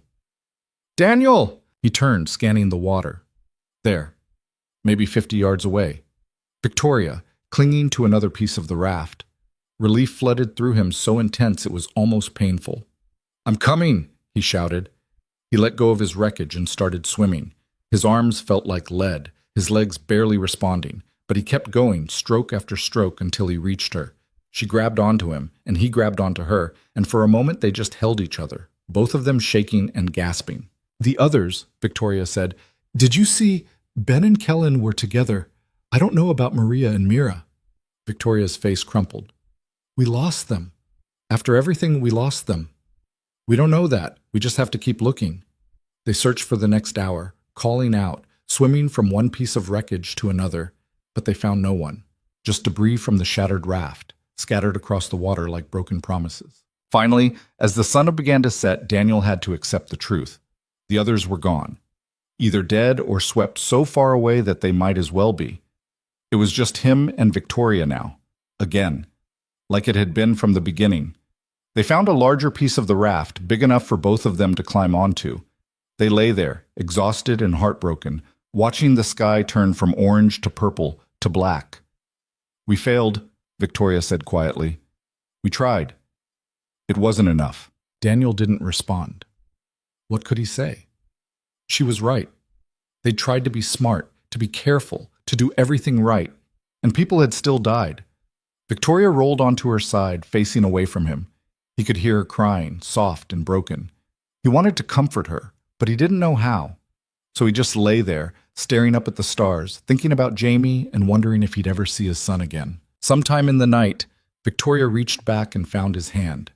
She didn't say anything, just held on, her grip tight and desperate. Daniel held on too, because it was all they had left. Dawn came slowly, the sky bleeding from black to gray to a pale, washed-out blue. Daniel woke to find Victoria still asleep beside him, her hand still gripping his. Her face was streaked with salt and dried tears, her breathing shallow but steady. He didn't want to move, didn't want to face another day of this, but the sun was already heating the wreckage beneath them, and they needed to figure out what came next. "Victoria," he said quietly. She stirred, her eyes opening slowly. For just a second she looked peaceful. Then memory flooded back and her expression crumbled. "They're really gone," she said. Not a question, a statement. "We don't know that for sure." "Daniel, don't. I mean it. The current could have carried them somewhere else. They could have made it to land or found another piece of the raft. Or—" "Stop!" Victoria sat up, pulling her hand away. "Just stop. I can't do this. I can't keep hoping when there's nothing left to hope for." Daniel sat up too, his body protesting every movement. "So what do you want to do? Give up?" "I want to be realistic. We're floating in the middle of the ocean with no food, no water, and no way to get help. The beacon went down with the raft. We have nothing. We have each other." Victoria laughed, but there was no humor in it. "That's not enough. It was never going to be enough." Daniel felt anger flare in his chest. "You think I don't know that? You think I don't know how bad this is? But sitting here feeling sorry for ourselves isn't going to change anything. And what will change it? Your optimism? Your refusal to acknowledge reality? My refusal to quit." They stared at each other, both breathing hard. Victoria's eyes were red-rimmed and furious. Daniel could feel his own exhaustion like a weight pressing down on him. "I had a life," Victoria said, her voice breaking. "A company. People who depended on me. And now what? I'm going to die out here because I was too proud to cancel a stupid corporate retreat? You're not going to die." "How can you possibly know that?" "Because I won't let you." Victoria shook her head, looking away. "You can't control this, Daniel. Neither of us can." They fell into silence. The water around them was calm now, the storm's fury completely spent. Daniel scanned the horizon, looking for any sign of land or rescue, but there was nothing, just endless ocean in every direction. He checked their piece of wreckage. It was maybe 6 feet long and 4 feet wide, part of what had been the raft's deck, sturdy enough to hold them both, but not much else. There was a small compartment still attached to one corner. Daniel pried it open and found a single water bottle, half full, and a package of dried fish that had somehow stayed sealed. "We've got supplies," he said, holding them up. Victoria looked at them like they were a cruel joke. "That's maybe 1 day's worth. 2, if we're careful. Then we'll be careful."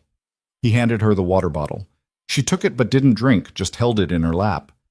"I keep thinking about Mira," she said quietly. "She was just a kid. She should have had a whole life ahead of her. And instead, don't, Daniel said. Don't do that to yourself. Why not? It's my fault. I'm the one who convinced them to try. I'm the one who said we could make it work. We all made that choice. Maria, Ben, Kellen, they knew the risks. That doesn't make it hurt less. Daniel had no answer for that. He took the water bottle from her and drank just enough to wet his throat. Then he handed it back. They spent the day drifting. The sun beat down mercilessly, and Daniel used his shirt to create a small patch of shade for Victoria. She protested at first, but he insisted, and eventually she gave in. Her ribs were bothering her more now, he could tell. She winced every time she moved. Around midday, they saw a ship in the distance. Just a dark smudge on the horizon, but unmistakably man-made. Daniel shouted until his voice gave out, waving his arms frantically. Victoria joined in, both of them screaming themselves hoarse. But the ship didn't change course. It just kept moving, parallel to them, until it disappeared over the horizon. Victoria sank back down onto the wreckage, her shoulders shaking. They didn't see us. We'll try again if we see another one. There won't be another one. We're too far off the shipping lanes. That was our chance and we missed it. You don't know that. Yes, I do. She looked at him, her expression hollow.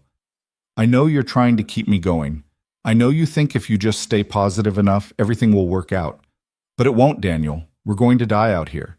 And pretending otherwise is just making it worse. Daniel felt something crack inside him. You want me to give up? Is that what you want? You want me to just accept that I'm never going to see my son again? Victoria flinched. That's not what I... Because I can't do that. I won't. Jamie is waiting for me. He needs me. And I'm not going to abandon him. You didn't abandon him. This isn't your fault. It feels like my fault. Every second I'm out here instead of with him feels like a failure. Victoria was quiet for a long moment. Then she said, Tell me about him, Jamie. Daniel hesitated. Talking about his son felt dangerous, like it might break something fundamental inside him.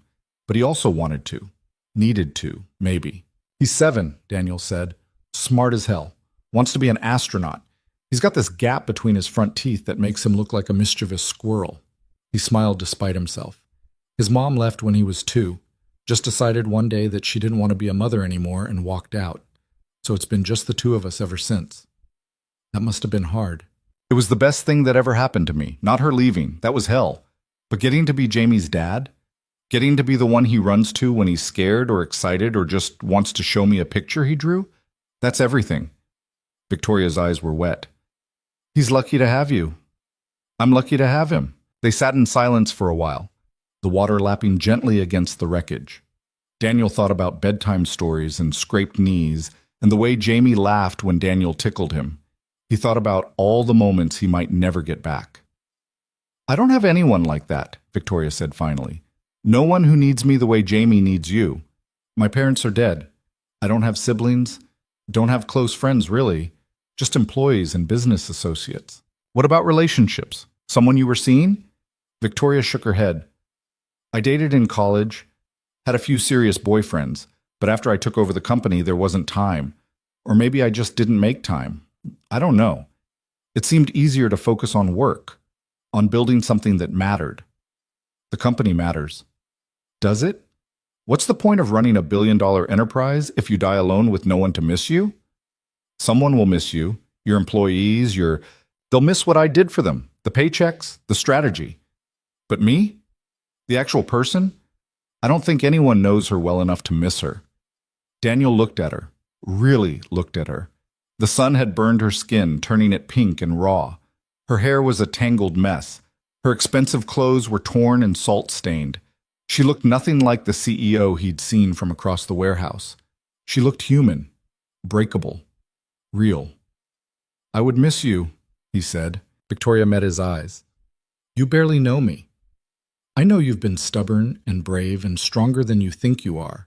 I know you haven't complained once about your ribs, even though I can see they're killing you. I know you cried for Mira when you thought I was asleep. I know enough. Something shifted in Victoria's expression. Not quite a smile, but close. You're a good person, Daniel Cross. I'm just a guy trying to get home. You're more than that. The moment stretched between them, fragile and charged. Then Victoria looked away, breaking it. We should ration the water, she said. Make it last as long as possible. They divided the supplies carefully.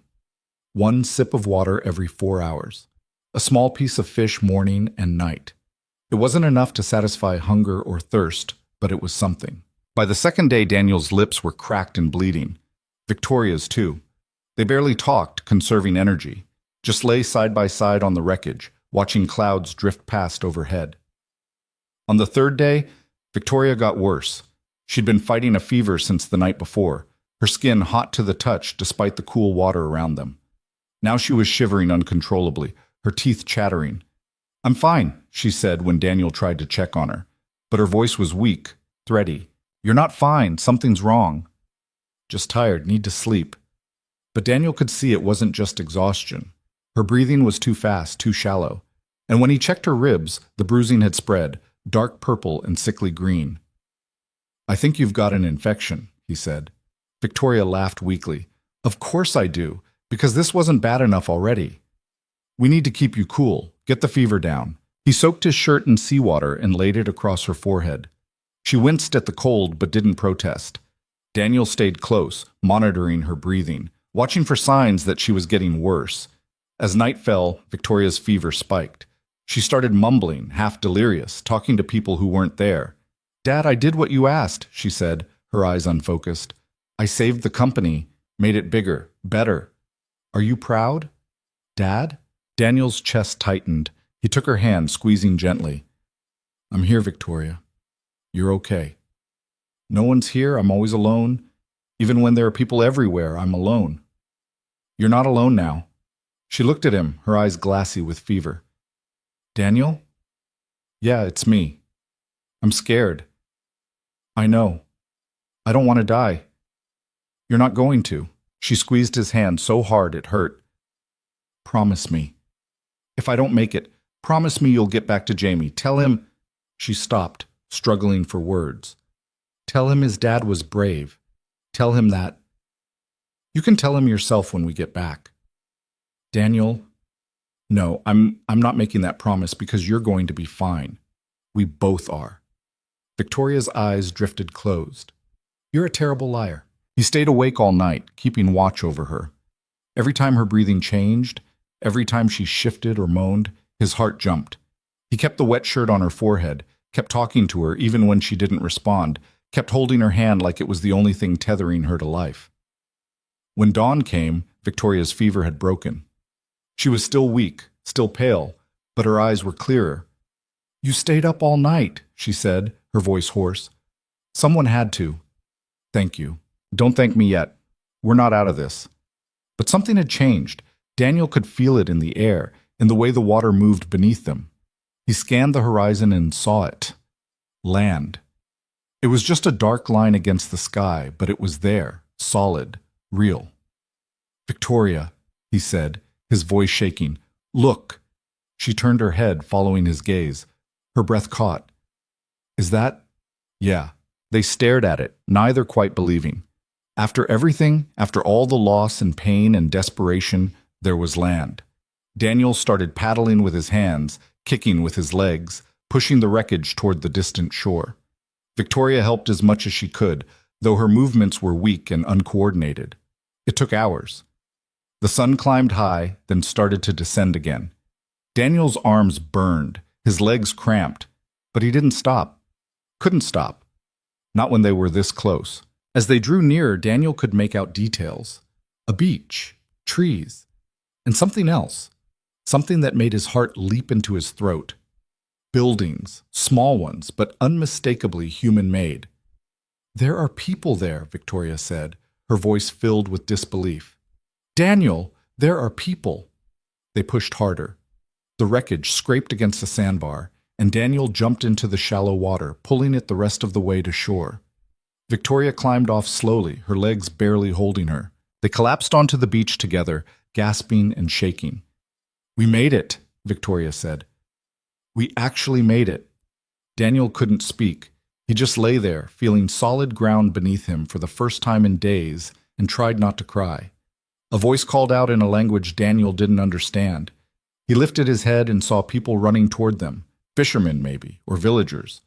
They were shouting, pointing, moving with urgent purpose. Strong hands lifted Daniel to his feet. Someone wrapped a blanket around Victoria.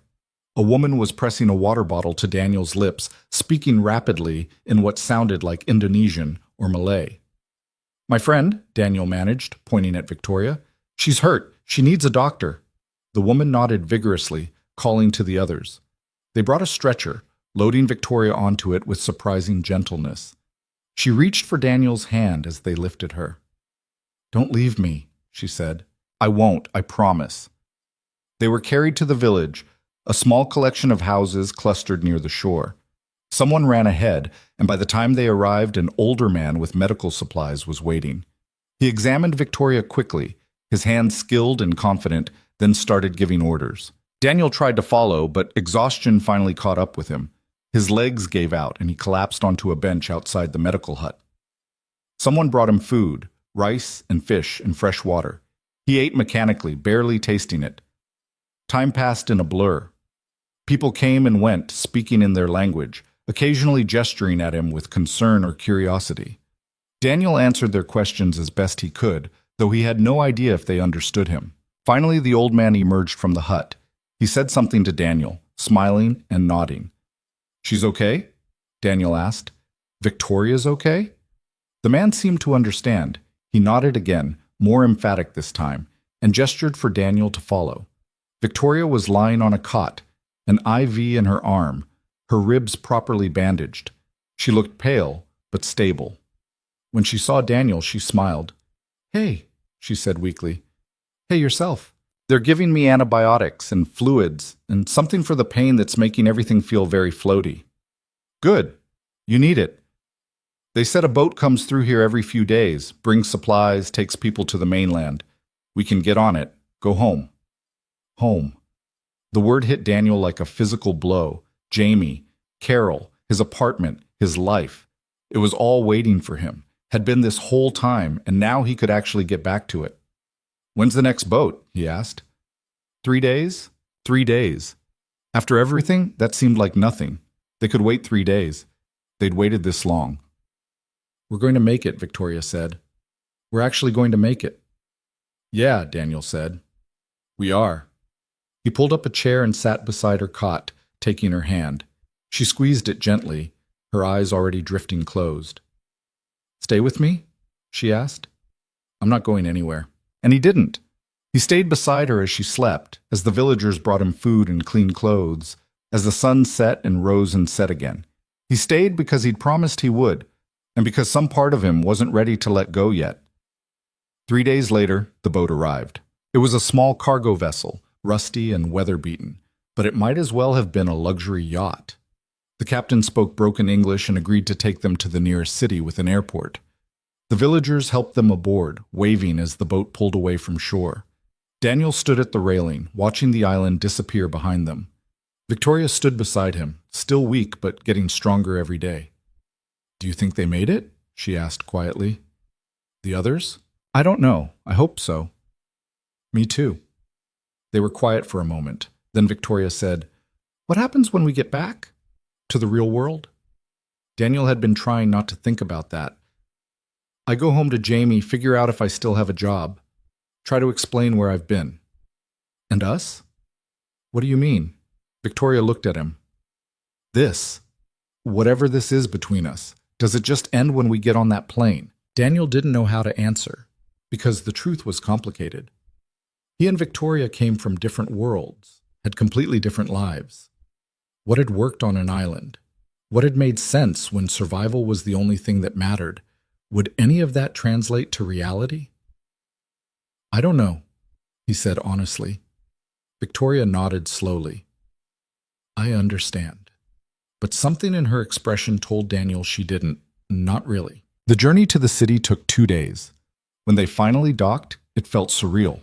Cars, buildings, people everywhere rushing around with phones and briefcases and coffee cups. The modern world, exactly as Daniel had left it, completely indifferent to everything he'd been through. The authorities were waiting at the port. Someone had radioed ahead, alerting them to the survivors. There were questions, so many questions. Police, Coast Guard, Representatives from Hale Industries who looked at Victoria with relief and then immediately started talking about press statements and damage control. Daniel answered what he could, gave his statement, accepted the clean clothes and temporary housing they offered. Through it all, he kept checking his phone, which someone had returned to him from his apartment. There were dozens of missed calls from Carol, from Jamie's school, from his supervisor at work. And then there was a voicemail from Jamie, recorded 2 weeks after the yacht sank. "Dad? Carol said you're on a business trip, but I don't believe her because you always call me before bed and you haven't called in forever. I miss you. Please come home soon. I finished the science project by myself and Mrs. Patterson said it was really good. I wish you could have seen it. I love you, Dad. Come home." Daniel played it 3 times, tears streaming down his face. Then he called Carol. She answered on the first ring. "Daniel? Oh my God, Daniel, is that really you?" "It's me. I'm okay. I'm alive. Is Jamie?" "He's at school." "Daniel, we thought you were dead. They found pieces of the yacht. They said there were no survivors." I didn't know what to tell him. "I'm coming home. Today. Can you pick him up from school? I want to be there when he gets home." Of course. Yes. Daniel, I'm so glad you're okay." He hung up and immediately looked into flights. The next one left in 4 hours. He booked it without hesitation. Victoria found him in the hotel lobby where they'd been temporarily housed. She looked different in clean clothes, her hair washed and styled, her makeup carefully applied, like the CEO again. But her eyes were the same. "You're leaving," she said. "I have to. Jamie, I know, I understand." They stood awkwardly, the space between them suddenly enormous. "What about you?" Daniel asked. "What happens now?" Victoria smiled, but it didn't reach her eyes. "Back to work. The board has probably been fighting over my replacement. I need to remind them who's actually in charge." "Right. Daniel, Victoria." They both stopped. Victoria laughed, a sound that was almost genuine. "You go first," she said. "I was just going to say thank you for everything. You kept me going out there. When I wanted to give up, you pushed me to keep trying." "That's not how I remember it." "Well, that's how it was." Victoria reached out and took his hand. "You saved my life, Daniel. Multiple times. I won't forget that." "You saved mine too." They held each other's gaze for a long moment. Daniel wanted to say more, wanted to acknowledge the thing that had grown between them on that island, but the words stuck in his throat. "I should go," he said finally. "My flight." "Go. Don't keep Jamie waiting." Daniel squeezed her hand once more, then let go. He picked up his small bag and headed for the door. At the threshold, he turned back. Victoria was still standing there, watching him. She raised one hand in a small wave. Daniel waved back. Then he walked out into the bright chaos of the city and didn't look back again. The flight home was the longest of his life. Every minute felt like an hour. He couldn't sleep, couldn't eat, could barely sit still. All he could think about was Jamie. When the plane finally landed, Daniel practically ran through the airport. He caught a taxi, gave the driver his address, and watched the familiar streets blur past. Carol was waiting on the front steps of his apartment building. She stood when she saw him, her hand over her mouth. "Daniel," she breathed. He hugged her quickly. "Where is he?" "Inside. I told him you were coming, but I don't think he believed me." Daniel took the stairs 2 at a time. He burst through the apartment door and there, sitting on the living room floor with his markers and paper, was his son. Jamie looked up. His eyes went wide. "Dad?" "Hey, buddy." Jamie dropped his marker and ran. Daniel caught him, lifting him up, holding him so tight he was probably squeezing too hard. But Jamie was squeezing back just as hard, his small arms wrapped around Daniel's neck. "You came back," Jamie said, his voice muffled against Daniel's shoulder. "Carol said you would, but I thought maybe you wouldn't."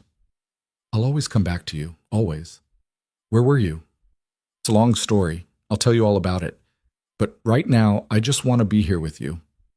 They stayed like that for a long time, Daniel holding his son, Jamie refusing to let go. And for the first time in weeks, Daniel felt like he could breathe. Later, after Jamie had finally calmed down enough to eat dinner, after Carol had left with promises to check in tomorrow, after Daniel had tucked his son into bed and read him 3 stories instead of the usual one, he sat alone in his living room. His phone buzzed. A text from an unknown number. I hope you made it home safely. I hope Jamie was as happy to see you as I imagine he was. Thank you for everything, Daniel. I mean that. Daniel stared at the message for a long time. Then he typed out a reply. Made it home. Jamie's good. Hope you're settling back in okay. Take care of yourself. He hesitated before sending it. Then he added one more line. If you ever need anything, you know where to find me. The response came almost immediately. I'll remember that. Daniel set his phone down and leaned back against the couch. Outside, the city hummed with its usual evening noise. Inside, Jamie slept peacefully down the hall. Everything was exactly as it should be. So why did it feel like something was missing? The first week back felt like living in two worlds at once. Daniel would be helping Jamie with homework or making dinner, doing all the normal things he dreamed about on that island. And then something would trigger a memory. The sound of rain against the window, the smell of salt air when he passed the waterfront. And suddenly, he'd be back there, clinging to wreckage in the middle of the ocean, watching Victoria's fever spike while he felt completely helpless. Jamie noticed. Kids always did. Dad, you're doing it again, he said one evening. They were sitting at the kitchen table, Jamie working on math problems while Daniel pretended to read the newspaper. Doing what, buddy? Staring at nothing, like you're somewhere else. Daniel folded the paper. Sorry, just thinking. About where you were when you were gone? Daniel had told Jamie a simplified version of what happened. A boat trip for work. A storm. Being stranded on an island. He'd left out the deaths, the desperation, the moments when he'd truly believed he wouldn't make it home. Jamie didn't need to carry that weight. Yeah, Daniel said. Sometimes. Jamie set down his pencil. Was it scary? Sometimes it was. What did you do when you were scared? Daniel thought about it. I thought about you, about coming home to you. That helped. Jamie nodded seriously, like this made perfect sense. Then he went back to his math problems, and Daniel went back to pretending to read, and life continued in its familiar rhythm. But at night, when Jamie was asleep and the apartment was quiet, Daniel would take out his phone and look at Victoria's last text.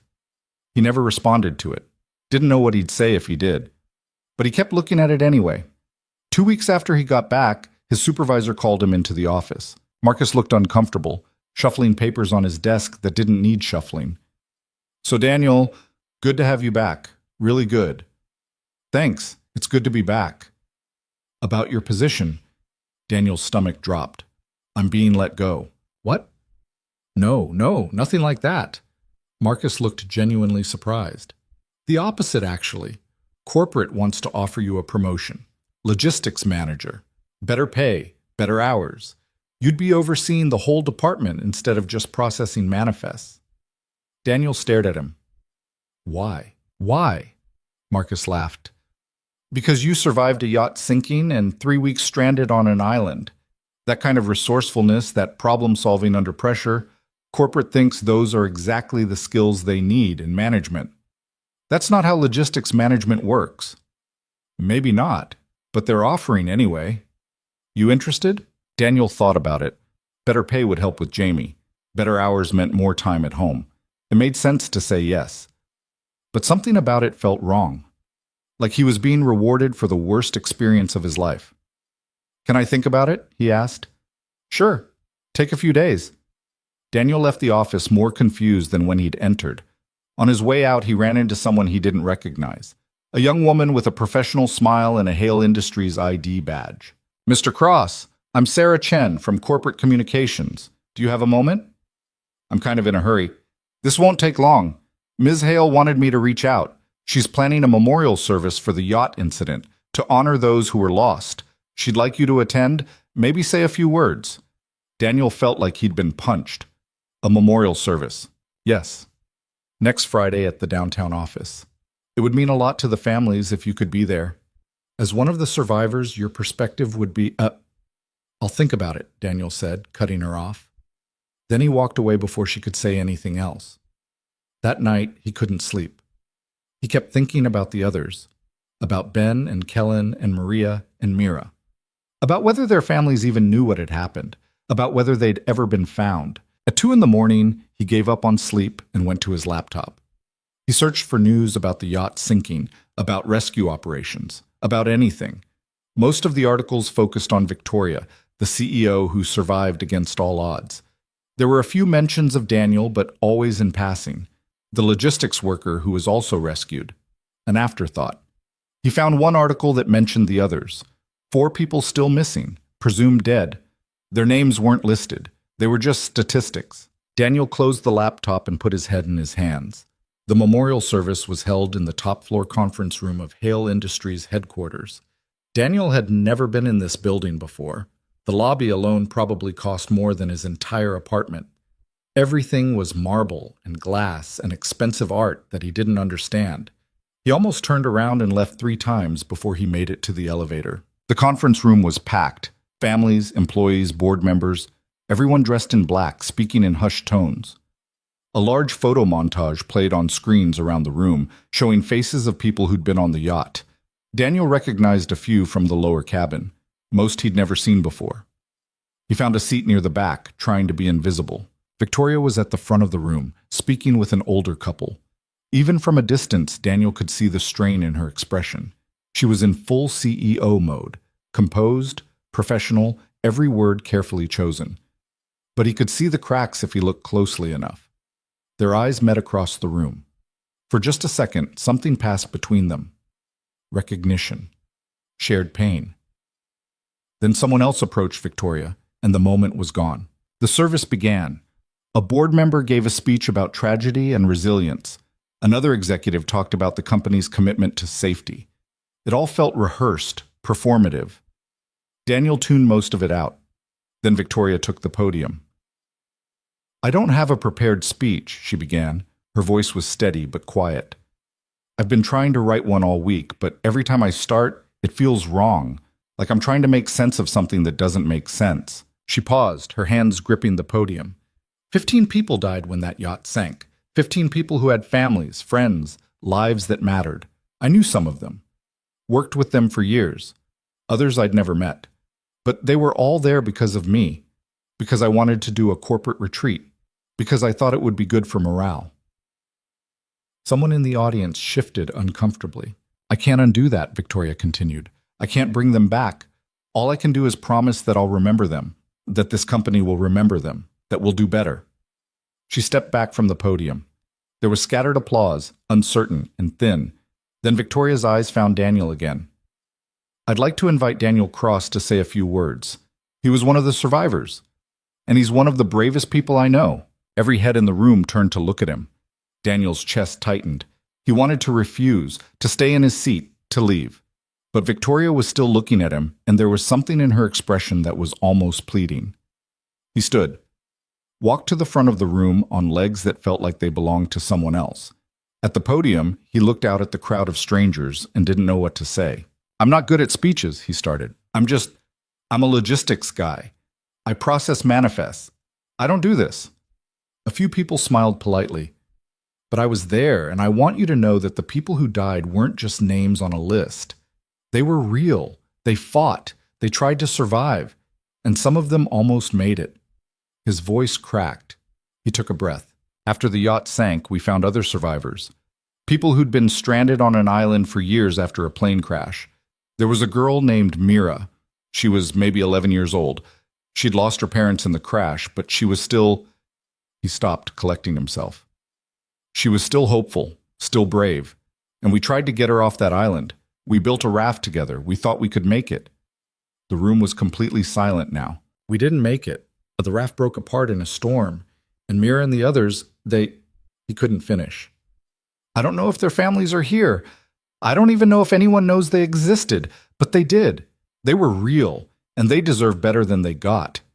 He stepped away from the podium before anyone could respond. Victoria caught his arm as he passed.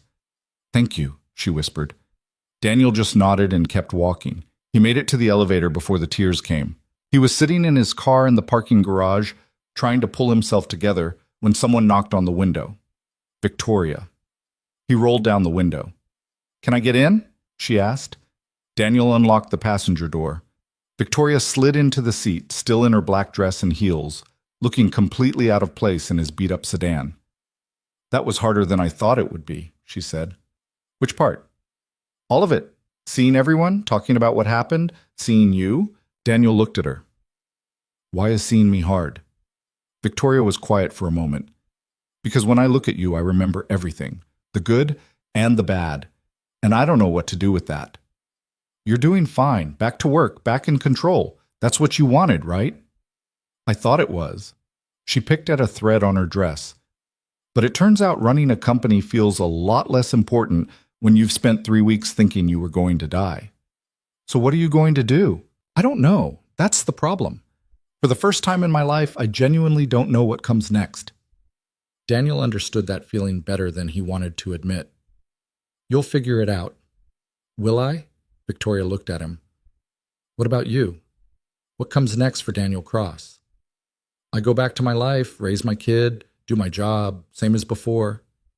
Is that what you want? It's what I have. That's not what I asked. Daniel didn't have an answer. He stared out the windshield at the concrete wall of the parking garage and tried to figure out what he wanted. Not what made sense or what was practical, but what he actually wanted. I don't know either, he said finally. Victoria reached over and took his hand. Her skin was soft, warm. We're quite a pair, aren't we? Yeah. They sat like that for a while, holding hands in comfortable silence. Then Victoria's phone buzzed. She looked at it and sighed. I have to go. The board wants to meet. Of course they do. She squeezed his hand once more before letting go. Don't be a stranger, Daniel. We survived too much together for you to just disappear. I won't.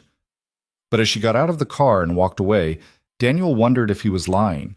The promotion offer was still on the table. Daniel had been avoiding Marcus's calls for a week, but he couldn't put it off forever. He needed to make a decision. Jamie was the one who helped him figure it out, without even knowing he was doing it. They were at the park on a Saturday afternoon, Jamie on the swings while Daniel pushed. The weather was perfect, sunny but not too hot, a light breeze carrying the smell of fresh-cut grass. Higher, Dad, Jamie shouted, his legs pumping. You're already pretty high, buddy. But I want to touch the sky. Daniel pushed harder, watching his son soar up and back, his laughter bright and uncomplicated. Dad, Jamie called down, when I grow up, do I have to do the same job as you? What? No, you can do whatever you want. What if I want to be an astronaut? Then you work hard in school and you become an astronaut. What if I want to be something else, something different? Daniel slowed the swing, bringing Jamie to a gentle stop. Then you do that instead. The point isn't what you choose. The point is that you choose something that makes you happy. Jamie thought about this. Are you happy with your job? The question hit Daniel harder than it should have. It's a good job. It pays the bills. But does it make you happy? Daniel looked at his son's earnest face and realized he didn't have a good answer. The logistics work was fine, safe, predictable. But happy? He couldn't remember the last time it had made him happy. You know what, buddy? I think maybe I need to figure that out. On Monday, Daniel went to Marcus's office. I appreciate the offer, he said. I really do, but I'm going to pass. Marcus blinked. You're passing on a promotion? Yeah. Can I ask why? Daniel had spent the whole weekend thinking about his answer. Because I don't think I want to be a logistics manager. I don't even know if I want to be in logistics anymore. And I need to figure out what I do want before I commit to something bigger. Marcus leaned back in his chair. Fair enough. But Daniel, don't wait too long. Opportunities like this don't come around often. I know. Thanks anyway. That evening, Daniel did something he'd been putting off. He texted Victoria. Are you free this week? Want to grab coffee? Her response came quickly. Tomorrow, 3 p.m. I'll send you the address. The coffee shop was in a neighborhood Daniel had never been to, the kind of place where a latte cost more than his usual lunch. Victoria was already there when he arrived, sitting at a corner table with 2 cups in front of her. I ordered for you, she said. Hope that's okay. I figured you'd want something straightforward. Daniel sat down and took a sip. It was good. Better than good, actually. Thanks. You sounded cryptic in your text. Everything okay? Yeah, I wanted to talk about everything. Victoria set down her cup. Okay, I'm listening. Daniel had rehearsed this conversation a dozen times, But now that he was here, the words felt clumsy. I turned down a promotion at work. They wanted to make me a manager and I said no. Why? Because I realized I was just going through the motions, doing what made sense instead of what I wanted. And I thought, after everything we went through, after almost dying, I thought maybe I should stop doing that. Victoria's expression softened. What do you want, Daniel? I don't know yet, but I know I want more than just surviving. I want to actually live. That's a good start. What about you? Are you happy? Running the company? Being back in control? Victoria laughed, but it was a sad sound. You want the truth? I'm miserable. I go to meetings and listen to people argue about market share and quarterly projections, and all I can think is how pointless it all is, how none of it matters. It matters to the people who work for you, their jobs, their livelihoods. I know, and that's the only thing keeping me there. But Daniel, I'm 30 years old, and I've spent the last decade building an empire I don't even care about. My father's empire, really. I just made it bigger. So do something different. Like what? I don't know. What did you want to be before you took over the company? Victoria was quiet for a long moment. I wanted to teach. History, maybe, or economics. I liked the idea of helping people understand complex systems, making them accessible. So teach. It's not that simple. I have responsibilities, a board that depends on me, thousands of employees. You can find someone to run the company, someone who actually wants to be there. You make it sound easy. It's not easy, but it's possible, if you actually want it. Victoria stared at her coffee. I don't know what I want anymore. Daniel reached across the table and took her hand. Then maybe it's time to figure it out.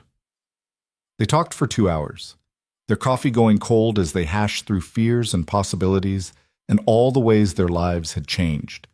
It was the most honest conversation Daniel had had with anyone in months, maybe years. As they were leaving, Victoria stopped him at the door. Can I ask you something? Sure. On the island, when I was sick and delirious, do you remember what I said? Daniel remembered every word. You talked about your father, about wanting to make him proud. Did I say anything else? He hesitated. You said you were always alone. Victoria nodded slowly. I meant it. I've been alone for so long I forgot what it feels like not to be. She looked up at him. But with you, on that island, I didn't feel alone. Neither did I. So what do we do about that? Daniel didn't have an answer. The space between what he felt and what made sense was too big to bridge with words. I don't know, he said honestly. You're still a CEO. I'm still a single dad working a job I'm not sure I want. Our lives don't exactly line up. They could, if we wanted them to. Victoria, I know it's complicated. I know there's Jamie to think about, and your job, and my job, and a million other reasons why this doesn't make sense. But Daniel, I can't stop thinking about you, about us, about what we had on that island. What we had on that island was survival. This is real life. It's different. Does it have to be? Daniel wanted to say yes, wanted to explain all the reasons why it couldn't work, why they should just go their separate ways and remember the island as something that happened to them, not something that defined them. But he couldn't, because she was right. He couldn't stop thinking about her either. I need time, he said, to figure out what I want. What's best for Jamie? I can't just jump into something without thinking it through. Victoria's face fell, but she nodded. I understand. Take all the time you need. She left first, walking out into the afternoon sunlight. Daniel stayed behind, watching her go, wondering if he'd just made the biggest mistake of his life. 3 weeks passed. Daniel threw himself into being present with Jamie, into figuring out what he wanted from his career, into building a life that felt intentional instead of accidental. He updated his resume, started looking at different job opportunities, started imagining a future that looked different from his past. And he thought about Victoria. Every single day he thought about her. Jamie noticed, of course. Dad, who's Victoria? He asked one evening. Daniel looked up from the dishes. What? You said her name in your sleep last night. Daniel set down the plate he was washing. She's someone I was on the island with. We survived together. Is she your friend? Yeah, I think so. Then why don't you ever talk to her? It's complicated, buddy. Jamie made a face. That's what grown-ups always say when they're being dumb. Hey, it's true. If she's your friend, you should talk to her. That's what friends do. Out of the mouths of 7-year-olds, Daniel dried his hands on a towel and looked at his son. You're right, I should. So call her. It's not that simple. Why not? Daniel couldn't think of a good reason, so he took out his phone and texted Victoria before he could talk himself out of it. Can we meet? I want to talk. Her response was immediate. When and where? They met at the same park where Daniel had taken Jamie. It was evening now, the playground empty, the sky turning purple and orange as the sun set. Victoria was sitting on a bench when he arrived. She stood when she saw him, her hands clasped in front of her like she was nervous. Hey, she said. Hey. They stood awkwardly for a moment.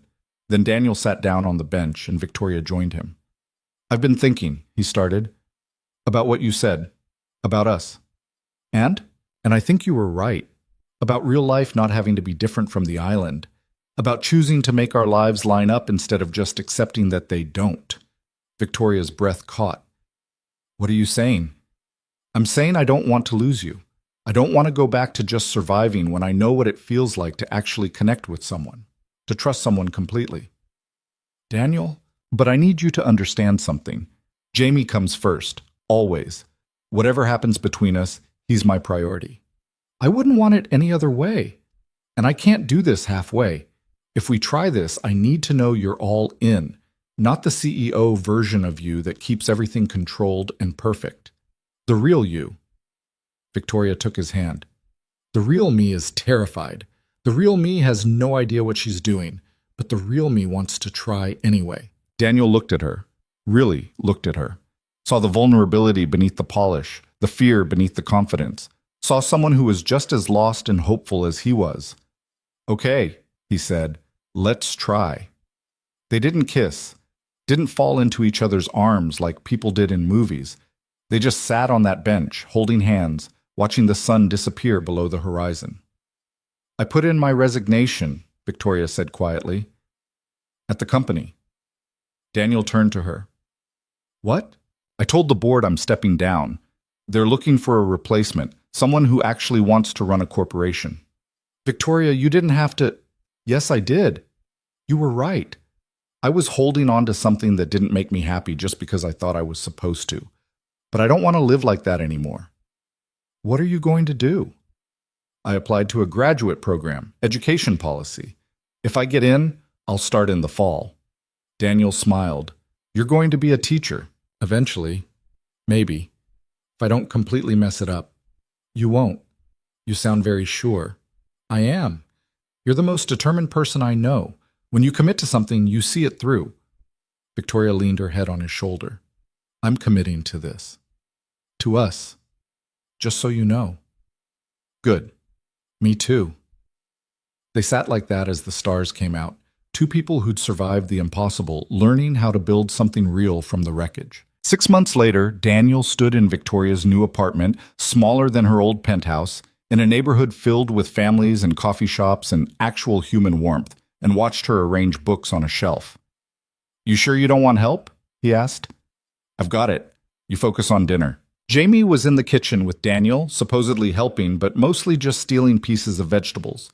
He'd taken to Victoria immediately, won over by her willingness to play complicated space mission games and her complete lack of condescension. Dad, Jamie called. Victoria says she's never made a fort before. Can we show her how after dinner? Absolutely. Victoria appeared in the doorway, smiling. I'm being promised architectural expertise from a 7-year-old. This should be interesting. Don't underestimate him. His forts are legendary. They ate dinner together, the three of them, in Victoria's small dining nook. The conversation was easy, punctuated by Jamie's stories about school and Victoria's updates on her classes. It felt normal, comfortable, like something they'd been doing for years instead of months. After dinner, they built the fort. It was a disaster of blankets and pillows that collapsed twice before they got it right. But when they finally crawled inside, the three of them squeezed into the small space, Jamie between Daniel and Victoria. It felt perfect. This is nice, Jamie said, his voice drowsy. Like a family. Daniel and Victoria exchanged a look over his head. She reached out and took Daniel's hand, squeezing gently. Yeah, buddy, Daniel said. It is. Later, after Jamie had fallen asleep and Daniel had carried him to the car, Victoria walked them out. Same time next week? She asked. Actually, I was thinking, maybe you could come to our place for a change. Jamie wants to show you his room, his astronaut posters. I'd love that. Daniel kissed her goodnight, soft and slow, the kind of kiss that promised more time, more moments like this. Then he got in the car and drove home, Jamie sleeping peacefully in the back seat. A year after the yacht sank, Daniel and Victoria attended a different kind of memorial. This one was private, just the two of them, standing on a beach not far from where they'd first washed up on that island. They'd brought flowers, 5 bouquets for 5 people who'd tried to escape with them. They set them in the water one by one, watching the current carry them away. Do you think about them? Victoria asked. The others? Every day, Daniel said. I think about what they taught us, about resilience, about hope, about not giving up even when everything seems impossible.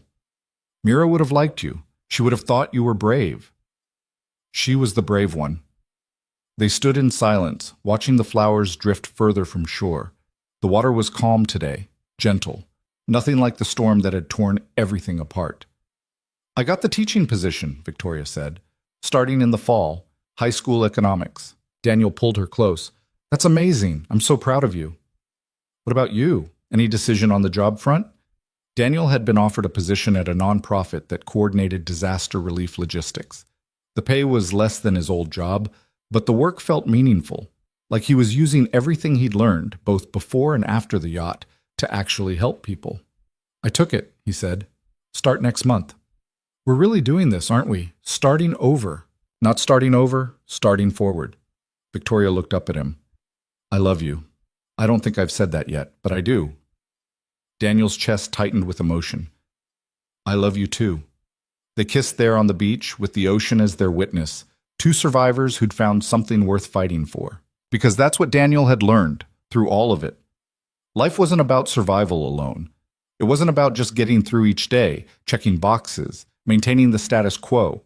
It was about connection, about choosing to show up for the people you loved, about building something real even when it was hard, even when it scared you, even when you didn't have all the answers. The yacht sinking had taken 15 lives, had nearly taken his and Victoria's, had left scars that would probably never fully heal. But it had also given him something: perspective, clarity, the understanding that every moment was a choice, to retreat or to engage, to protect yourself or to risk connection, to survive or to truly live. He chose to live. They both did. And in the end, that made all the difference. 3 years later, Daniel sat in the audience at Jamie's school science fair, Victoria beside him, her hand in his. Jamie was presenting his project, a scale model of the solar system, complete with orbital paths and a presentation on the physics of space travel. That's my boy, Daniel whispered. Our boy, Victoria corrected gently. She was right. Over the past 3 years, they'd built something neither of them had quite expected. Victoria had moved in with them a year ago, and the transition had been surprisingly smooth. She and Jamie had developed their own relationship, independent of Daniel, late-night talks about school, weekend trips to museums, a shared love of terrible action movies. Last month, Daniel had proposed. Victoria had said yes before he'd even finished asking. The wedding was planned for next spring, small and simple, just family and close friends. Jamie would be the ring bearer. He'd already started practicing his walk down the aisle. After the science fair, they went out for ice cream. Jamie got chocolate with sprinkles, same as always. Victoria got vanilla. Daniel got strawberry. You know what's funny? Victoria said as they sat outside the shop, watching Jamie chase pigeons. What? 3 years ago, I would have told you this was impossible. That someone like me couldn't have this. A family. A life that matters outside of work. Real happiness. And now? Now I know that the only thing that was impossible was the life I was living before. This? She gestured at Jamie, at Daniel, at the ordinary evening unfolding around them. This is the easiest thing I've ever done. Daniel understood what she meant. Not that it was simple. Raising a kid, blending a family, building a relationship, none of that was simple. But it felt right in a way that nothing else had. It felt like coming home. I'm glad you were on that yacht, he said. Victoria raised an eyebrow. That's a weird thing to say. I know, but I am. Because if you hadn't been, we never would have met, never would have had any of this. We could have met some other way. Maybe, but we didn't. We met because a storm hit and a yacht sank and we ended up stranded together. And yeah, it was terrible, and yeah, people died. But something good came from it too. We came from it. Victoria leaned her head on his shoulder. You're right, I'm glad too. Jamie ran back to them, breathless and grinning. Can we get a dog? What? Daniel laughed. Where did that come from? Marcus at school has a dog, and I was thinking, we have a house now, kind of, and a yard, and dogs are good for families. Victoria and Daniel exchanged a look. We'll talk about it, Victoria said. That means yes, right? That means we'll talk about it. Jamie pumped his fist in victory and ran off again. We're getting a dog, aren't we? Daniel said. Probably. They sat there as the evening deepened, watching Jamie play, holding hands like they'd done on that first night on the wreckage. But this was different. This was solid ground. This was home. And if Daniel had learned anything from the island, from the ocean, from nearly losing everything, it was that home wasn't a place. It was the people you chose to show up for. The people who chose to show up for you. Victoria, Jamie, this messy, imperfect, beautiful life they were building together. That was worth surviving for. That was worth everything.